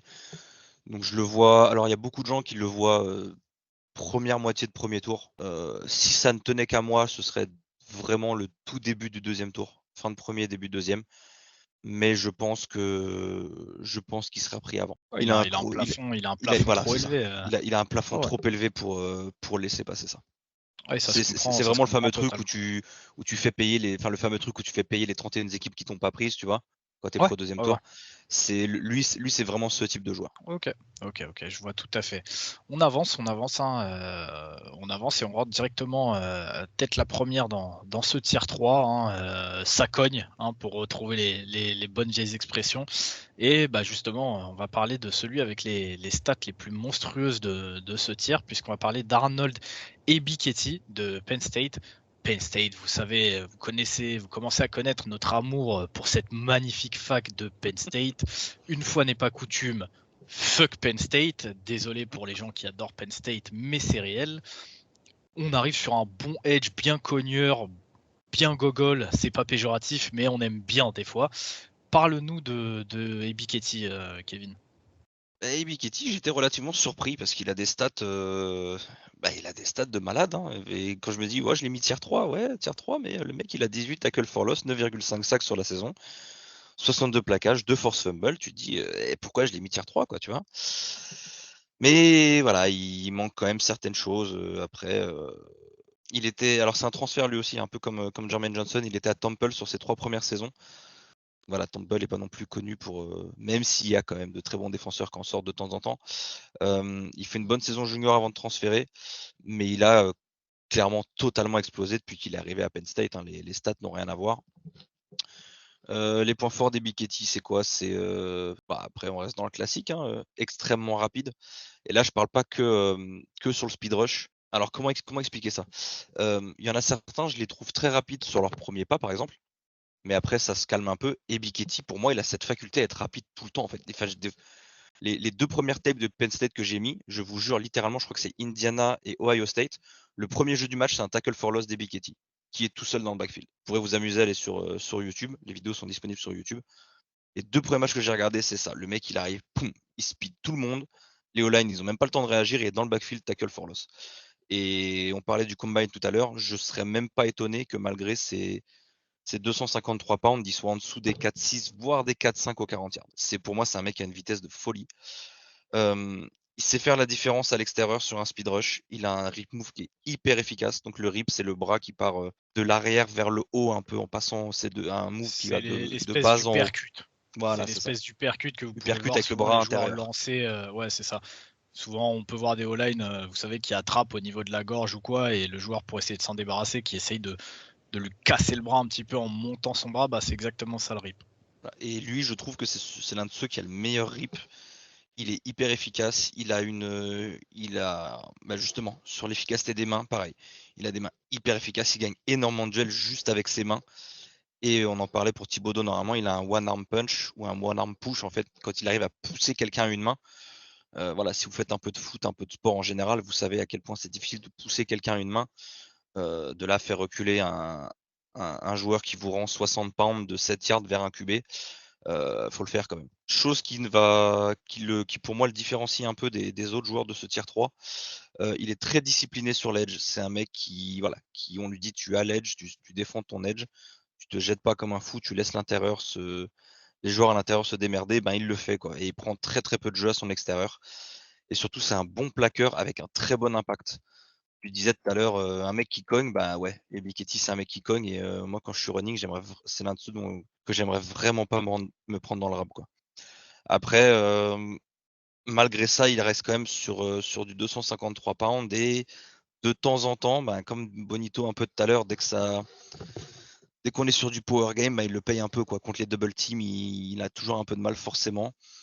Et même s'il a un rip et qui est pas mauvais, je pense qu'il a besoin d'encore un peu étoffer sa palette de moves. Je le trouve je le trouve un peu trop stéréotypé à ce niveau-là, sur le pass rush. OK, super. Et donc Ebiketie, pour toi, on est plus sur un profil de Dieng dans 40 ou vaudrait peut-être mieux le décaler du fait de son petit gabarit en outside? 253 pounds pour moi, à moins qu'il en prenne 20 avant son année rookie, pour moi, il passera en outside de 34. Et comme je t'ai dit, il a une vitesse qui est faite pour, en fait. Il a la vitesse et l'intelligence de jeu qui lui permettront de jouer outside et de pouvoir dropper en zone. OK. OK. Du coup, on va continuer d'avancer, Kevin, et après avoir parlé de Nick Bonito, qui était ton petit chouchou du côté de la défense d'Oklahoma, bah là pour le coup, je vais te laisser présenter celui qui est le mien de chouchou, celui que je considère peut-être comme un petit sleeper dans cette draft, et je pense que s'il tombe dans le bon coaching staff, il pourrait faire des merveilles. Kevin, tu vas nous parler d'Isaiah Thomas d'Oklahoma. Comme Bonito, c'est une des rares choses qui vaut le coup d'être regardée Dans la à défense Oklahoma. d'Oklahoma. Ouais, parce Je me que suis dit exactement la même chose. j'en ai déjà parlé pour Perion Winfrey. On va en reparler sur l'épisode des linebackers, mais Oklahoma a la fâcheuse tendance d'avoir de l'or dans les mains et d'en faire de la merde. C'est-à-dire que c'est magnifique. C'est Oklahoma, vous leur donnez un M16, ils vont l'utiliser pour faire de la purée. Oh, c'est magnifique, extraordinaire. Donc Kevin, présente-nous Isaiah Thomas, celui qui pour moi sera un petit sleeper. J'adore ce joueur. Ouais, et très honnêtement, je suis entièrement d'accord avec toi. J'ai kiffé sa tape. Comme je vous ai dit, j'ai regardé la scène en même temps que Bonito. Et Oklahoma a une rotation de sa D-line qui est assez drôle parce qu'il change limite les 4 D-line. Et Bonito et Thomas étaient souvent l'un à côté de l'autre. Donc Thomas en DN de 34 et Bonito à côté de lui ou à l'opposé. Et j'ai kiffé ce duo. J'ai vraiment kiffé ce duo. Comme tu as dit, Ryan, malheureusement, alors les stats de sac à Oklahoma, c'est compliqué parce que les DB se font battre tellement vite que souvent le pass rush n'a pas le temps de se faire, hein. Mais ils ont quand même des sacs. Et pour moi, Thomas, ça a été un sacré joueur. Je l'ai vu évoluer en Tech 1, Tech 3, Tech 5. Donc ça veut dire épaule extérieure du centre, épaule extérieure du garde ou épaule extérieure du tackle. C'est un mec qui, pour moi, peut jouer partout sur une ligne. Ça veut dire aussi versatilité sur une 34 ou une 43. Ça, mine de rien, au niveau de la draft, ça fait son effet. Il fait 6'5", 266 malgré son gap, pardon. Il a un bon get-off. Il a une bonne vitesse pour prendre le bout de ligne sur un pass rush. Il a des mains très actives. Je vous ai parlé d'un SWAT move tout à l'heure, le fait de dégager les mains d'un tackle. Il en a un excellent. Ce que j'aime bien sur lui, c'est surtout, et ce qui pour moi a flashé quand je regardais la tape, c'est sa capacité à passer entre les O-line sur l'inside zone, outside zone. Voilà, inside zone, outside zone, c'est un jeu où toute la ligne se décale du même côté, d'accord? Et ben, il a cette faculté à se, à se faire petit, on va dire, et à shooter dans le gap entre deux linemen avant qu'il puisse se faire bloquer. Et moi, c'est de ce que j'ai vu, c'est celui qui a la plus grande faculté à le faire. Et chose que j'aime bien aussi chez lui, c'est qu'il a une grande panoplie de moves. Tu le vois gagner avec, il peut y aller au speed rush sur l'extérieur, ça peut être le bull rush à l'intérieur, ça peut être du rip, ça peut être du swim, ça peut être de l'inside move, ça peut être du spin. Il a vraiment une palette de moves qui est peut-être l'une des plus, qui est pour moi la plus étoffée de tout ce tier 3, voire que certains joueurs du tier 2. Donc voilà, et pour moi, il a son vrai knock. Donc c'est ce petit truc dommage qu'il a, c'est qu'il a du mal à arriver sous contrôle. Des fois, je sais pas si c'est ça, mais des fois, il arrive tellement vite dans le backfield qu'il rate des plaquages, donc que ce soit des tackles for loss ou des sacs faciles, et c'est quelque chose qui m'a choqué. C'est quelque chose qui est Et d'ailleurs assez drôle à voir quand t'es pas supporter d'Oklahoma. C'est que vraiment en fait, il a des réactions un peu cartoonesques en fait, où quand il arrive trop vite dans le backfield, il a l'air surpris, mais genre tu le vois être surpris, c'est-à-dire qu'il passe à ouais, c'est côté de ça. son plaquage, il la rate, et là en fait il va rester une seconde par terre, à genoux, en train de se dire mais what the fuck, tu vois, genre lui-même il se demande comment il a pas réussi à faire son plaquage. Ah, c'est quelque chose qui va pouvoir faire criser en NFL s'il tombe dans votre équipe, mais en fait c'est quelque chose qui est assez fun à voir. Et après, juste voilà, un petit truc, c'est comme il a eu à Oklahoma, il a quand même eu pas mal de QB mobiles en face de lui. Quand il arrive sur du zone read ou sur des sacs où il arrive à faire le taf et il arrive devant un QB mobile, il a souvent les QB mobiles les fasse assez facilement, j'ai trouvé. C'est quelque chose qui m'a assez surpris parce qu'en fait, je sais pas, il a une grosse capacité à se débarrasser de O-line, mais dès qu'il arrive face à un QB, j'ai trouvé que c'était limite le moins bon plaqueur au niveau des sacs de tous ceux que j'ai scoutés. Et ça m'a relativement étonné. Donc voilà. Après, encore une fois, c'est des mecs qui sont généralement de ce côté-là du ballon en football depuis presque 15 ans. Le plaquage, ils le taffent beaucoup, c'est censé être naturel chez eux. Je pense qu'il faudra pas grand-chose avec un staff NFL en étant pro, en ayant que ça à foutre pour améliorer ce petit point. Le problème qu'il a avec les QB mobiles, j'en ai absolument aucune idée, hein. Là, ça sort littéralement de mon cul ce que je vais dire, mais c'est quelque chose c'est un problème que moi j'ai beaucoup. C'est en fait, tu appréhendes beaucoup quand tu es face à des QB mobiles parce que tu te dis que si tu rates ton plaquage, tu vas forcément encaisser du gain derrière. Et en fait, ça fait que tu joues pas naturellement la chose. Tu vas avoir tendance à forcer le truc, à vouloir t'arrêter devant, à vouloir dig peut-être un petit peu plus que tu l'aurais été en temps normal, ou alors justement arriver pleine balle pour dire si je le chope, je le chope. Et en fait, ça te fait déjouer. C'est quelque chose qui moi Et m'arrive tu beaucoup. abandonnes ta technique en fait, c'est ça? Sur ce, donc Isaiah Thomas, tu le vois où? Moi, en termes de talent, je le vois si vraiment je devais le piquer au talent, je dirais début de troisième. Ça me semble pas déconnant. Je pense Ouais. qu'il a le talent. Il a un plafond. Alors, bien sûr, c'est pas un plafond aussi élevé que d'autres joueurs qu'on a pu voir, mais pour moi, il a un plafond. Je pense qu'en NFL, à terme, ça peut devenir un solide titulaire. Un mec qui peut rester des années à son poste sans se faire trop inquiéter par des jeunes loups affamés, comme on peut dire. Mais donc, je pense que si tu le prends début de troisième, t'es dans son range. Ouais, je suis assez d'accord parce que il a beau être, comment dire? Être vraiment versatile à ce niveau-là, je pense qu'il est quand même moins bon pass rusher que la plupart des spécialistes dont on a parlé avant et il y aura peut-être pas ce need tout de suite pour ce type de joueur. C'est ce type de joueur, mais en fait, c'est généralement ce que tu prends dans cette range, hein, les fins de deuxième, troisième, début de quatrième, c'est généralement ce type de joueur, quoi. Ouais, ouais, ouais, je suis assez d'accord.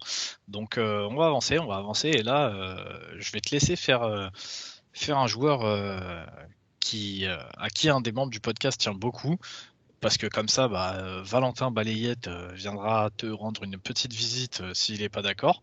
Puisque je vais te laisser nous parler de Sam Williams de l'université du Mississippi, donc de Ole Miss. Pour le coup, ce serait quand même très drôle qu'il vienne me taper parce qu'il est pas d'accord. Parce qu'en fait, je t'avoue que je n'ai pas scouté Sam Williams, c'est le scouting de Val. Euh, Donc du coup, ce serait quand même couillu de sa part de Chut, venir. ça, fallait pas le dire justement. Fallait voir si lui derrière il vient de prendre la tête. Ça aurait été encore plus drôle. Ouais, donc voilà. Donc du coup, Sam Williams effectivement qui fait une excellente saison. D'ailleurs, c'est donc Sam Williams 6'3", 268 pounds, 57 plaquages dont 31 solos, 15 tackles for loss, 12,5 sacs et chose qui m'a étonné, c'est 4 force fumbles. Euh, donc sur ses points forts, c'est un leader. C'était le leader de cette défense très clairement. Excellent athlète. On en a parlé tout à l'heure aussi. Je crois que c'était pour Jermaine Johnson. Un excellent combo explosivité puissance, très mobile. La petite expression de Val, un power rusher bien vénère. Voilà. Donc là, en fait, juste avec cette phrase, vous auriez su que c'était Val. J'aurais été démasqué. Voilà, il utilise bien ses mains sur le push-pull. C'est vrai que c'est un move que j'ai pas trop vu sur le reste des D-line, que j'ai scouté, mais c'est vrai que Sam Williams le fait très bien parce que du coup j'ai quand même regardé des highlights ou quoi, mais c'est vrai que c'est un move qu'on voit chez lui. Bon en poursuite et bon football IQ. Voilà. Après, sur les points faibles, apparemment, c'est un talent qui est vachement raw. Je sais que vous en avez parlé. Je sais que tu as expliqué ce que c'était, je crois, sur les tight ends ou les running backs, ce que ça voulait dire ce terme raw. Ça veut dire très brut. Généralement, quand on utilise raw, c'est quelqu'un qui utilise surtout ses capacités physiques et dont il manque de la technique. Voilà, il manque ce petit aspect technique qui permet de bonifier la chose. Et après, Exactement, ce petit coup de polish quoi, voilà, le coup d'un de petit polish. staff NFL qui viendra gommer une petite erreur par-ci, améliorer un point fort par-là, histoire qu'à la fin, vous ayez un joueur complet et prêt pour la NFL, quoi. Après, il a 23 ans, c'est vrai qu'on n'a pas trop parlé de l'âge, parce que je t'avoue que dans mes stats, je suis pas tombé dessus, mais c'est vrai qu'il a déjà 23 ans. Euh, un petit problème d'agilité du haut du corps. Et après, en fait, j'ai l'impression qu'il y a tout le reste qui en découle, en fait. Il a un petit problème de technique, il a une panoplie de moves qui est pas très variée. Problème de consistance au cours d'un match. C'est un peu le chaud et le froid. C'est autant il peut prendre feu à certains moments, et puis il y a des moments où ça doit être le meilleur joueur de l'équipe, tu le vois plus, quoi. Et après, apparemment, peut-être aussi un petit problème de footwork. Un footwork inconstant ou à l'image du point précédemment, en fait, c'est que je vais pas dire que c'est tout ou rien, mais voilà, il manque de constance. Et ça, c'est un knock qu'il y a sur quelques joueurs quand même. Et c'est aussi le point le plus compliqué, surtout quand on est un D-line, parce qu'on sait qu'il y a. Tu as besoin Généralement, de les rester D-linemen ont une constant au rotation. fil du match, Voilà. quoi. Ouais, non, mais C'est aussi et pour puis ça même qu'il y a ce. au-delà de ça, tu peux même aller plus loin en disant tout simplement que voilà, si ton D-line, si ton D-end, là pour le coup, on parle quand même d'un power rusher.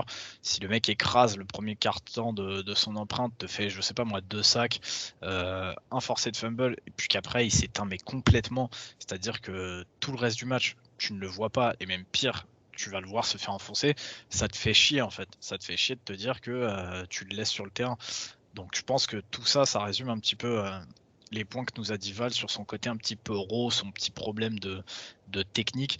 Je pense que cette constance au cours d'un match, ça peut se travailler avec un petit peu de temps. Donc ouais, peut-être revoir Sam Williams d'ici un an, peut-être 2 ans, une fois qu'il sera rentré dans une rotation NFL, qu'il aura eu un coach pour bien le faire travailler.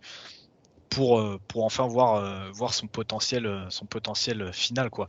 Après, comme l'a écrit Val, le souci c'est que bah si le joueur explose dans 2 ans, 3 ans, bah le mec aura déjà 25-26 ans.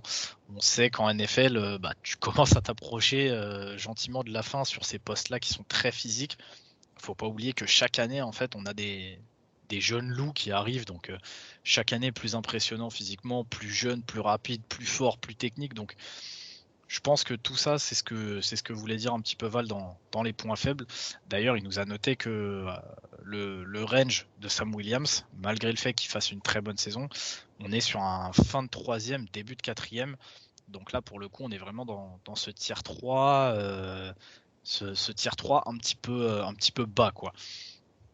Donc je sais pas si Kevin, tu as envie d'ajouter un truc sur Sam Williams ou si on Non, non, passe directement à la suite.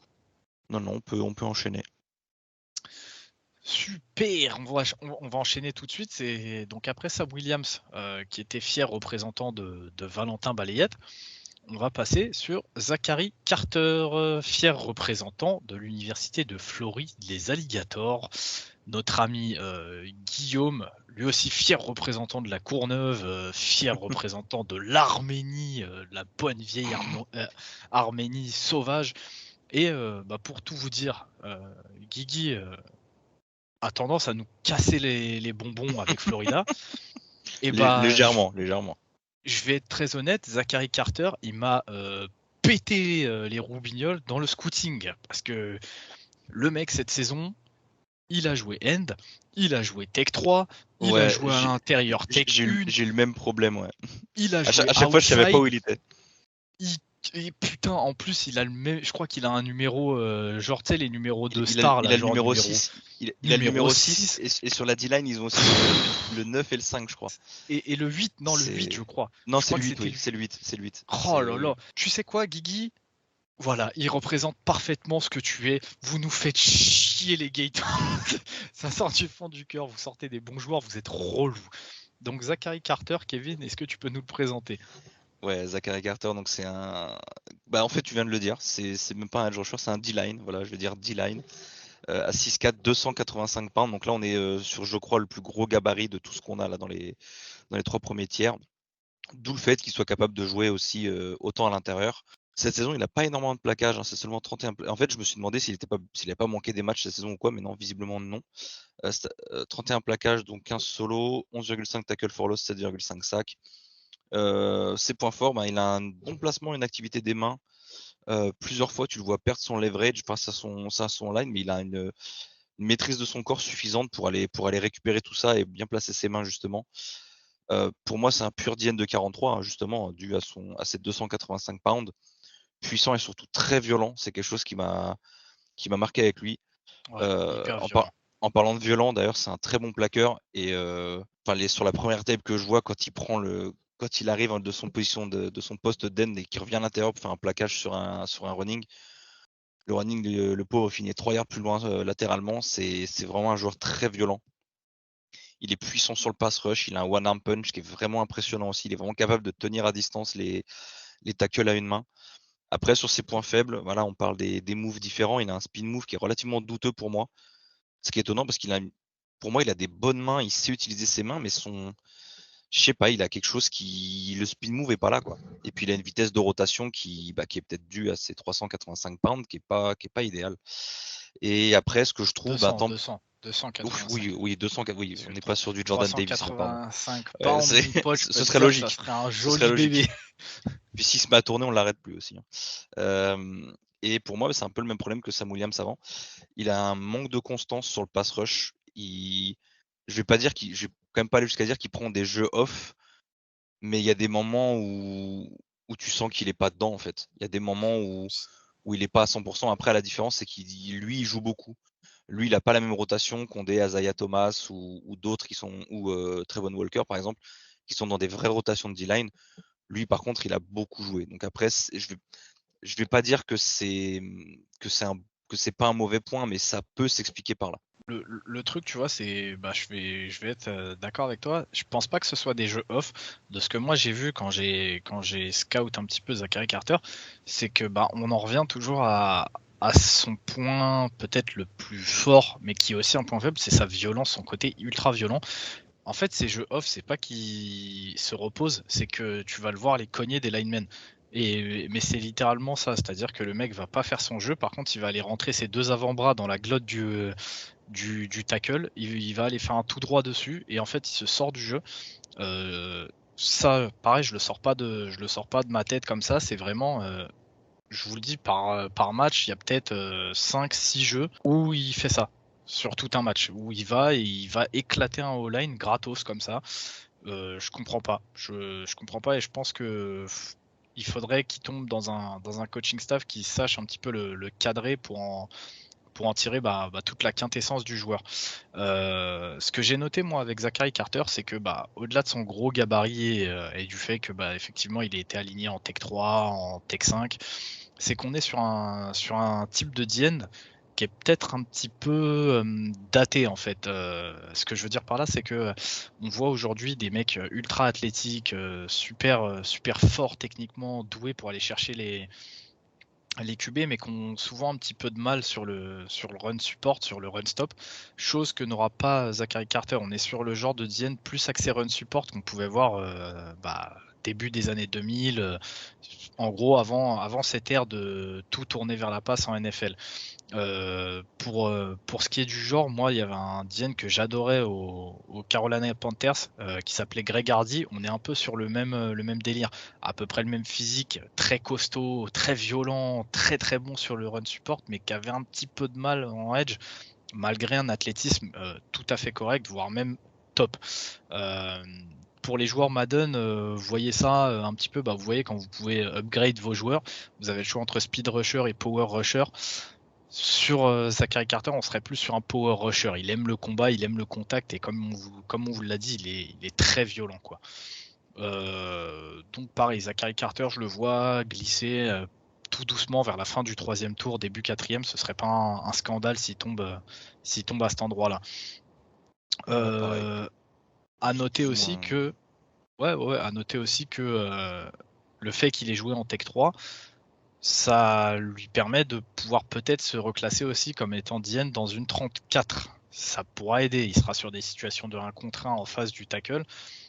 Très bon sur le run support, ça peut faire la diff dans certaines défenses. Et on sait qu'il est capable de prendre un petit peu de poids parce que son poids fait le yo-yo entre ses années freshman, sophomore et junior à Florida. Donc Kevin, je ne sais pas si tu as autre chose à dire sur Non, Zachary Carter. on a tout dit sur Carter, hein.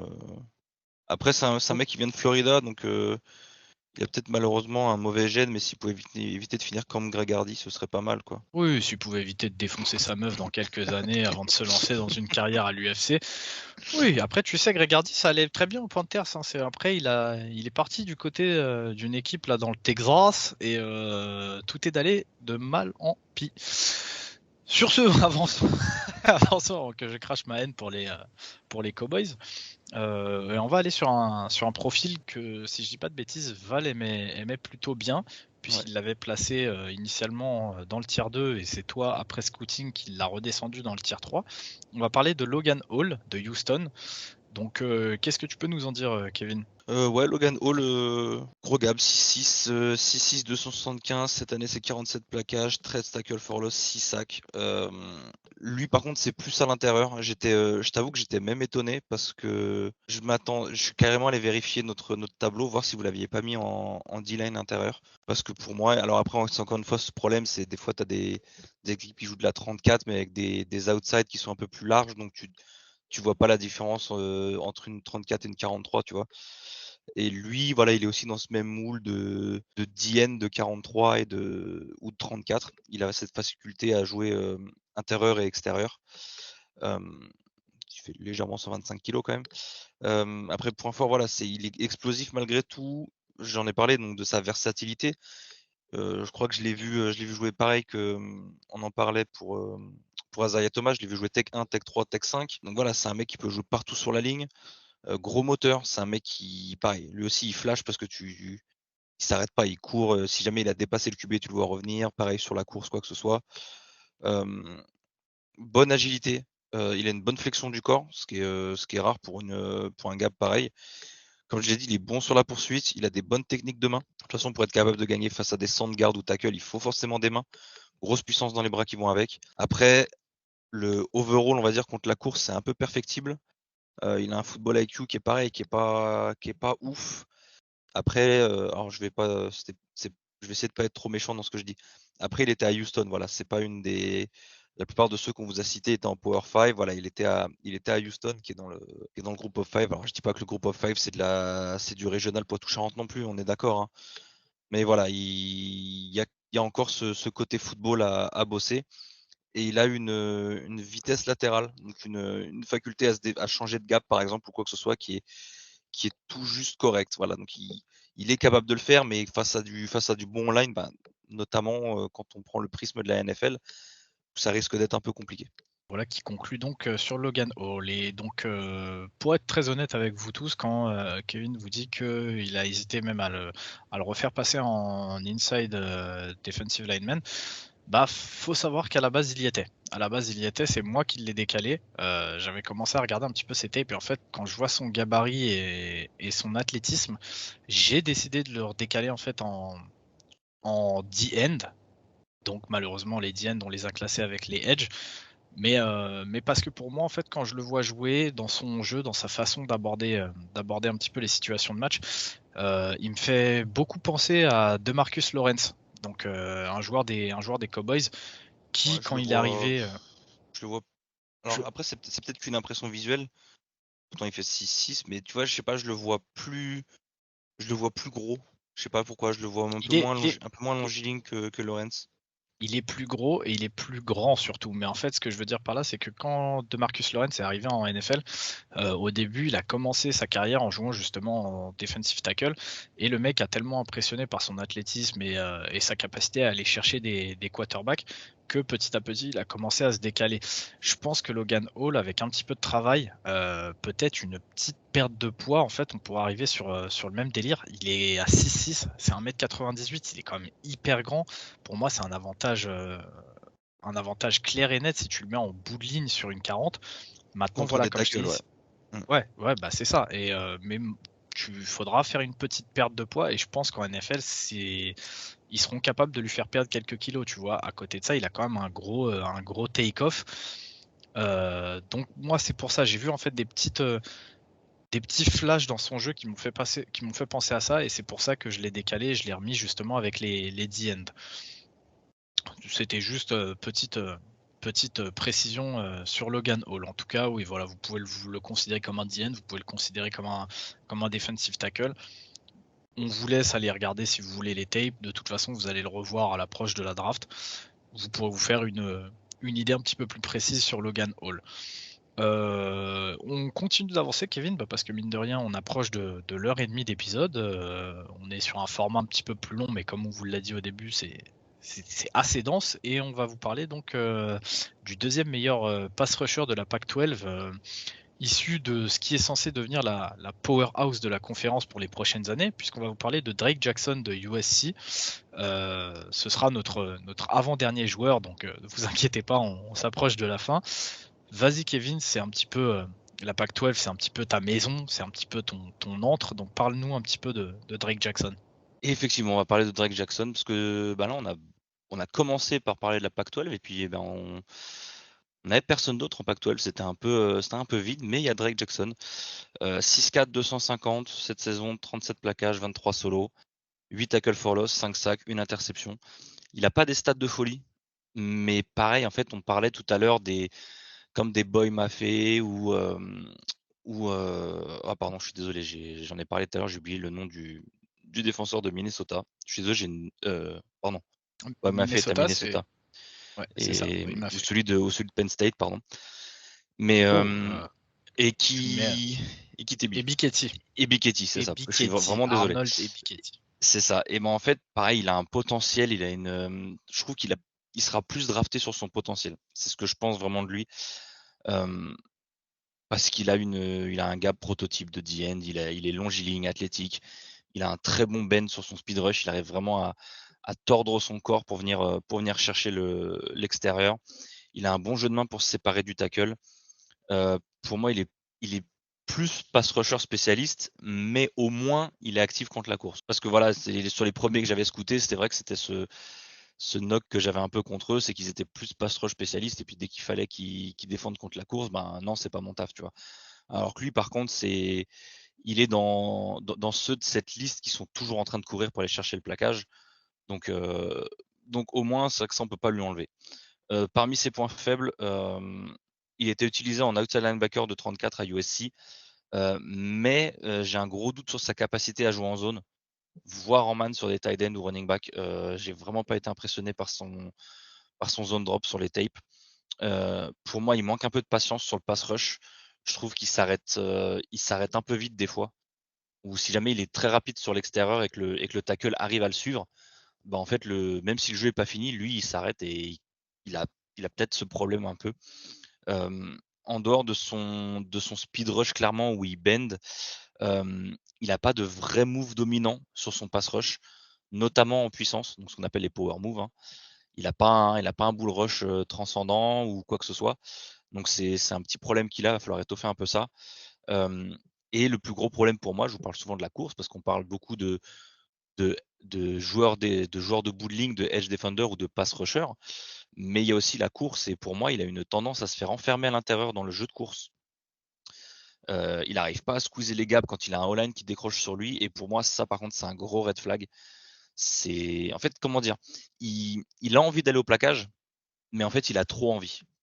Il a trop envie, ce qui fait qu'il est pas assez discipliné et le problème, c'est que si c'est un bloc simple, oui, mais en fait, dès qu'il voit quelqu'un pouler sur lui, là, par contre, c'est problématique. C'est assez bizarre à essayer d'expliquer, mais il a ce paradoxe un peu, en fait.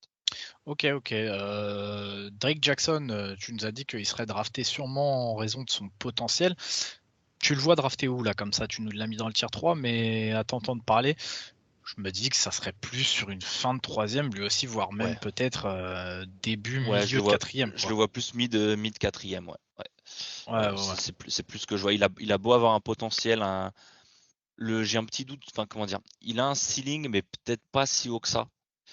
Mais comment dire, c'est comme certains qu'on verra ensuite dans les tiers 4 ou 5, c'est qu'ils ils ont des flashs que tu peux pas laisser passer, en fait. Ils ont des flashs où tu te dis il y a quelque chose à en faire. Et Ok, Drake Jackson fait partie de ces joueurs.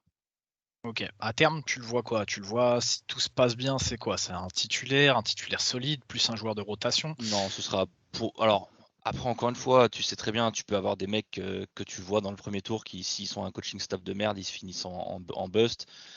T'as des mecs qui sont pris au quatrième tour qui peuvent finir en All Pro, mais de ce que j'ai vu là, je le vois plus en mec de rotation. Ok, ok, ok, super.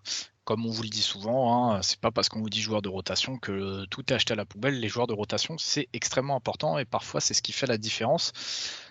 En playoff, quand vos joueurs titulaires et vos stars commencent à se blesser, bah, c'est bien d'avoir un mec de rotation qui est capable Ou, de montrer des flashs. ou prenez l'exemple de Trey Hendrickson, par exemple, hein, l'ancien DN des Saints, qui était simplement dans la rotation chez les Saints. Sa dernière saison, en étant tout seul avec Davenport blessé, il a réussi à faire plus de 10 sacs. Il a touché son pactole, il est parti aux Bengals, il a fait un Super Bowl avec 13 sacs, je crois, dans la saison. Voilà, c'est un mec qui a commencé sur ses 3 premières saisons aux Saints en étant drafté 3e ou 4e tour, qui était littéralement un mec de rotation. Et maintenant, c'est l'un des meilleurs pass rushers de la ligue. Donc voilà. Voilà, donc on vous le dit, c'est pas parce que c'est des mecs un petit peu moins stars, avec un peu moins de star power, que c'est pas des joueurs importants. Donc si vous venez à le drafter, c'est pas parce qu'il est 4e, 5e tour que ce sera forcément un joueur inutile. Dernier joueur de cet épisode, Kevin, cet épisode qui était long, qui était très dense en termes d'informations. On va parler de Zach Harrison. Zach Harrison, joueur d'Ohio State, on est sur un gabarit, encore une fois, dans les normes. Il a un très bon gabarit, il est marge à 6'6", donc 6 pieds de haut, 268 livres. Le problème de Zach Harrison, c'est que, contrairement à d'autres, une production, c'est timide, le terme serait gentil. Alors on sait qu'Ohio State, c'est pas réputé pour être la défense qui nous fait cliquer sur les matchs d'Ohio State, mais bon voilà, Zach Harrison, c'est 25 plaquages. Il est à 6 plaquages pour perte et seulement 2 petits sacs cette saison. Qu'est-ce qui explique ça chez Zach Harrison? Et puis même quand tu regardes ses stats en carrière, il a 16 tackles for loss sur, je crois qu'il a que 3 ans de production et 7,5 sacs. Après, j'irai peut-être pas jusqu'à dire que c'est le même problème que la défense de Georgia, tu vois, où tu as tellement de joueurs autour, parce que c'est pas forcément le cas avec Ohio State. Après, il faut savoir que j'ai commencé forcément à scouter le match contre Oregon, et il a été littéralement invisible contre Oregon. Il s'est fait malmener par les 2 tackles tout le match. Je commence vraiment par ses points faibles parce que je vais en parler là et que voilà, mais je sais pas si c'est un problème d'équilibre ou de gainage. Et il faut savoir que venant de moi, c'est très couillu de parler du gainage de quelqu'un qui a un gabarit comme le sien. Mais c'est le seul que j'ai vu sur le scouting qui a tendance à se faire tordre par des tackles. Et quand je dis tordre, en fait, il se retrouve avec le haut du corps qui est pas aligné avec le bas du corps et son duel est perdu. Je crois qu'il se fait pancake 2 fois contre Oregon. Et quand je vous parle de pancake, c'est pas se faire mettre au sol parce que il y a une pile de joueurs derrière et qu'on se fait pousser. Non, il se fait, si c'est du judo, c'est du hippon tout de suite sans question. C'est Il assez se incroyable. fait monter en Ah l'air, mais non mais disons le terme. À un moment, il faut dire le terme. mais c'est vraiment ça en fait. Et pourtant les tackles d'Oregon n'étaient pas phénoménaux cette année. Mais voilà, c'est un truc qui m'a vraiment surpris avec lui. Après, comme j'ai dit juste avant, il a des flashs contre Penn State. Il part sur un zone read, c'est lui le joueur qui est ridé. Il arrive à plaquer le running et le QB en même temps. J'ai pas compris l'action en fait. Il se colle au running, il a les bras qui sont autour du running qui attrape le QB derrière. C'est un mec qui, pareil, il a l'air d'avoir un très bon potentiel. Il a un gabarit, comme tu as dit, qui est prototype. Il fait 6'6", 268.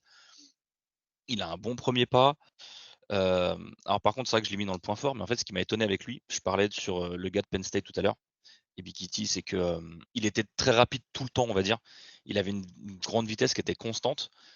Et en fait, quand je parlais de ça, c'était en pensant à Zach Harrison, parce que Zach Harrison, il a un excellent premier pas, mais en fait, deuxième, troisième pas, il n'a pas cette explosivité toujours. Donc en fait, le momentum qu'il gagne sur la vitesse de son get-off, il le perd sur ses pas suivants. Et c'est quelque chose qui, je vais pas dire qu'il m'a impressionné, mais en fait, tu as l'impression c'est après son premier pas, le mec, il y a quelqu'un qui appuie sur slow motion, en fait, je sais pas, c'est assez bizarre. Après, avec ça, il reste quand même très puissant sur le haut du corps. C'est un très bon travailleur avec ses mains. Il a un bon bend sur le rush extérieur. Chose aussi un peu comme au Jabo, il joue beaucoup le bras du QB quand il arrive à speed rusher à l'extérieur. Quand il vient saquer, il joue le strip sack. Et surtout sur le zone read, il joue intelligemment. Ça, c'est quelque chose que je reprochais à Drake Jackson juste avant. C'est quelqu'un qui, tu vois qu'il a été bien coaché à ce niveau-là. Il n'y a vraiment pas de souci sur tout ce qui est zone read ou quoi. C'est un joueur qui comprend que s'il est laissé tout seul en bout de ligne, c'est qu'il y a un problème. C'est que soit ça va pouler, soit ça le read, soit quoi que ce soit. Et c'est un joueur qui maîtrise très bien ça. Après voilà, comme j'ai dit, il a ce petit problème où je sais pas comment il fait, il se fait tordre et de temps en temps, en fait, quand il est pas, comment dire, surtout quand il a un tight end à l'extérieur, un tight end ou un sixième lineman et qu'il est vraiment pas maximum en bout de ligne, il a tendance à pas être capable de faire le taf à l'intérieur. Il se fait enfoncer à l'intérieur un peu trop facilement à mon goût. Mais sinon voilà, c'est un gars qui pour moi, pareil, c'est comme j'ai dit, c'est des mecs qui ont des flashs de temps en temps, qui ont des plays où tu te dis oh putain le mec il est deuxième tour. Puis quand tu regardes certaines tapes, tu te dis ah ouais mais en fait est-ce que je vais le drafter ou pas quoi. C'est le seul que j'ai vu pareil où quand il y a un pull qui arrive sur lui, donc un guard ou un tight end, Oregon faisait souvent avec le tight end, et en fait il a une tendance à donner son dos, qui m'a relativement surprise pour un DN d'une équipe comme Ohio State, surtout un DN titulaire à ce niveau-là. Il le fait, je crois, 2 ou 3 fois dans le match et ça m'a sacrément étonné. Donc voilà, il y a des red flags qui sont trop importants pour moi pour que il est dans il est dans le tier 3 pour moi pour le potentiel, pour les flashs qu'il est capable de montrer. Mais il a des red flags qui sont trop dommageables et pour moi ce sera je pense que dans ce qu'on a dit, ce sera celui qui sera pris le plus tard parmi ceux qu'on a énoncés aujourd'hui. Dernière petite chose, après on va clôturer cet épisode. On y reviendra quand on enregistrera donc la deuxième partie avec Kevin de ses edge rushers et de ses defensive ends. Je t'avoue que moi personnellement, je suis un petit peu étonné de voir Zach Harrison ici, et surtout quand on t'entend un petit peu décrire ses points forts et ses points faibles. Je t'avoue que dans ses points faibles, moi c'est les 3 que tu donnes, en fait, c'est 3 red flags, mais vraiment énormes, des gros panneaux stop quand on parle de joueurs comme les defensive line, les defensive linemen, désolé. On y reviendra quand on fera le deuxième épisode, mais je t'avoue que moi là je suis assez surpris de voir que par exemple un Zach Harrison tu le classes en tier 3, mais que à côté de ça on a des Kingsley Nagbare, des Cameron Thomas, des Michael Clemons notamment, même Ali Fayad, on y reviendra, mais c'est vrai que ça m'étonne de voir ces mecs là en tier 4 alors que Zach Harrison a eu une place dans le tier 3. Donc est-ce que peut-être tu peux juste développer un petit peu plus pourquoi tu as mis Harrison en tier 3? C'est peut-être l'aspect Ohio State, c'est peut-être de me dire finalement il est quand même dans la Big Ten, il s'est tapé des gros tackles dans l'année. Après sur ce que j'ai vu encore une fois, je trouve que je parlais des fameux flashs qu'ils ont. Je trouvais que ces flashs étaient plus impressionnants, il y avait plus de technique derrière. Pour moi, Harrison me paraît plus pro-ready qu'un Enakbaré par exemple. Mais voilà, Harrison pour moi il avait quand même un petit quelque chose qui méritait ce bas de tier 3. Après, comment dire, si on en a parlé en dernier dans le tier 3, c'est pas sans raison non plus. Tu vois, j'ai essayé de faire un ordre qui était quand même relatif par rapport à ce que moi je pensais d'eux et de leur position relative les uns par rapport aux autres. Et voilà, si j'ai mis Harrison en dernier de ce tier 3, c'était pas anodin non plus, quoi. Ouais, non, mais complètement, c'est hyper intéressant. Après, comme j'ai dit, on aura l'occasion d'y revenir un peu plus quand on fera le deuxième épisode. Mais ouais, c'est vrai que pour le coup, c'est intéressant de voir vraiment les différences qu'on peut noter selon une personne qui scoute ou une autre.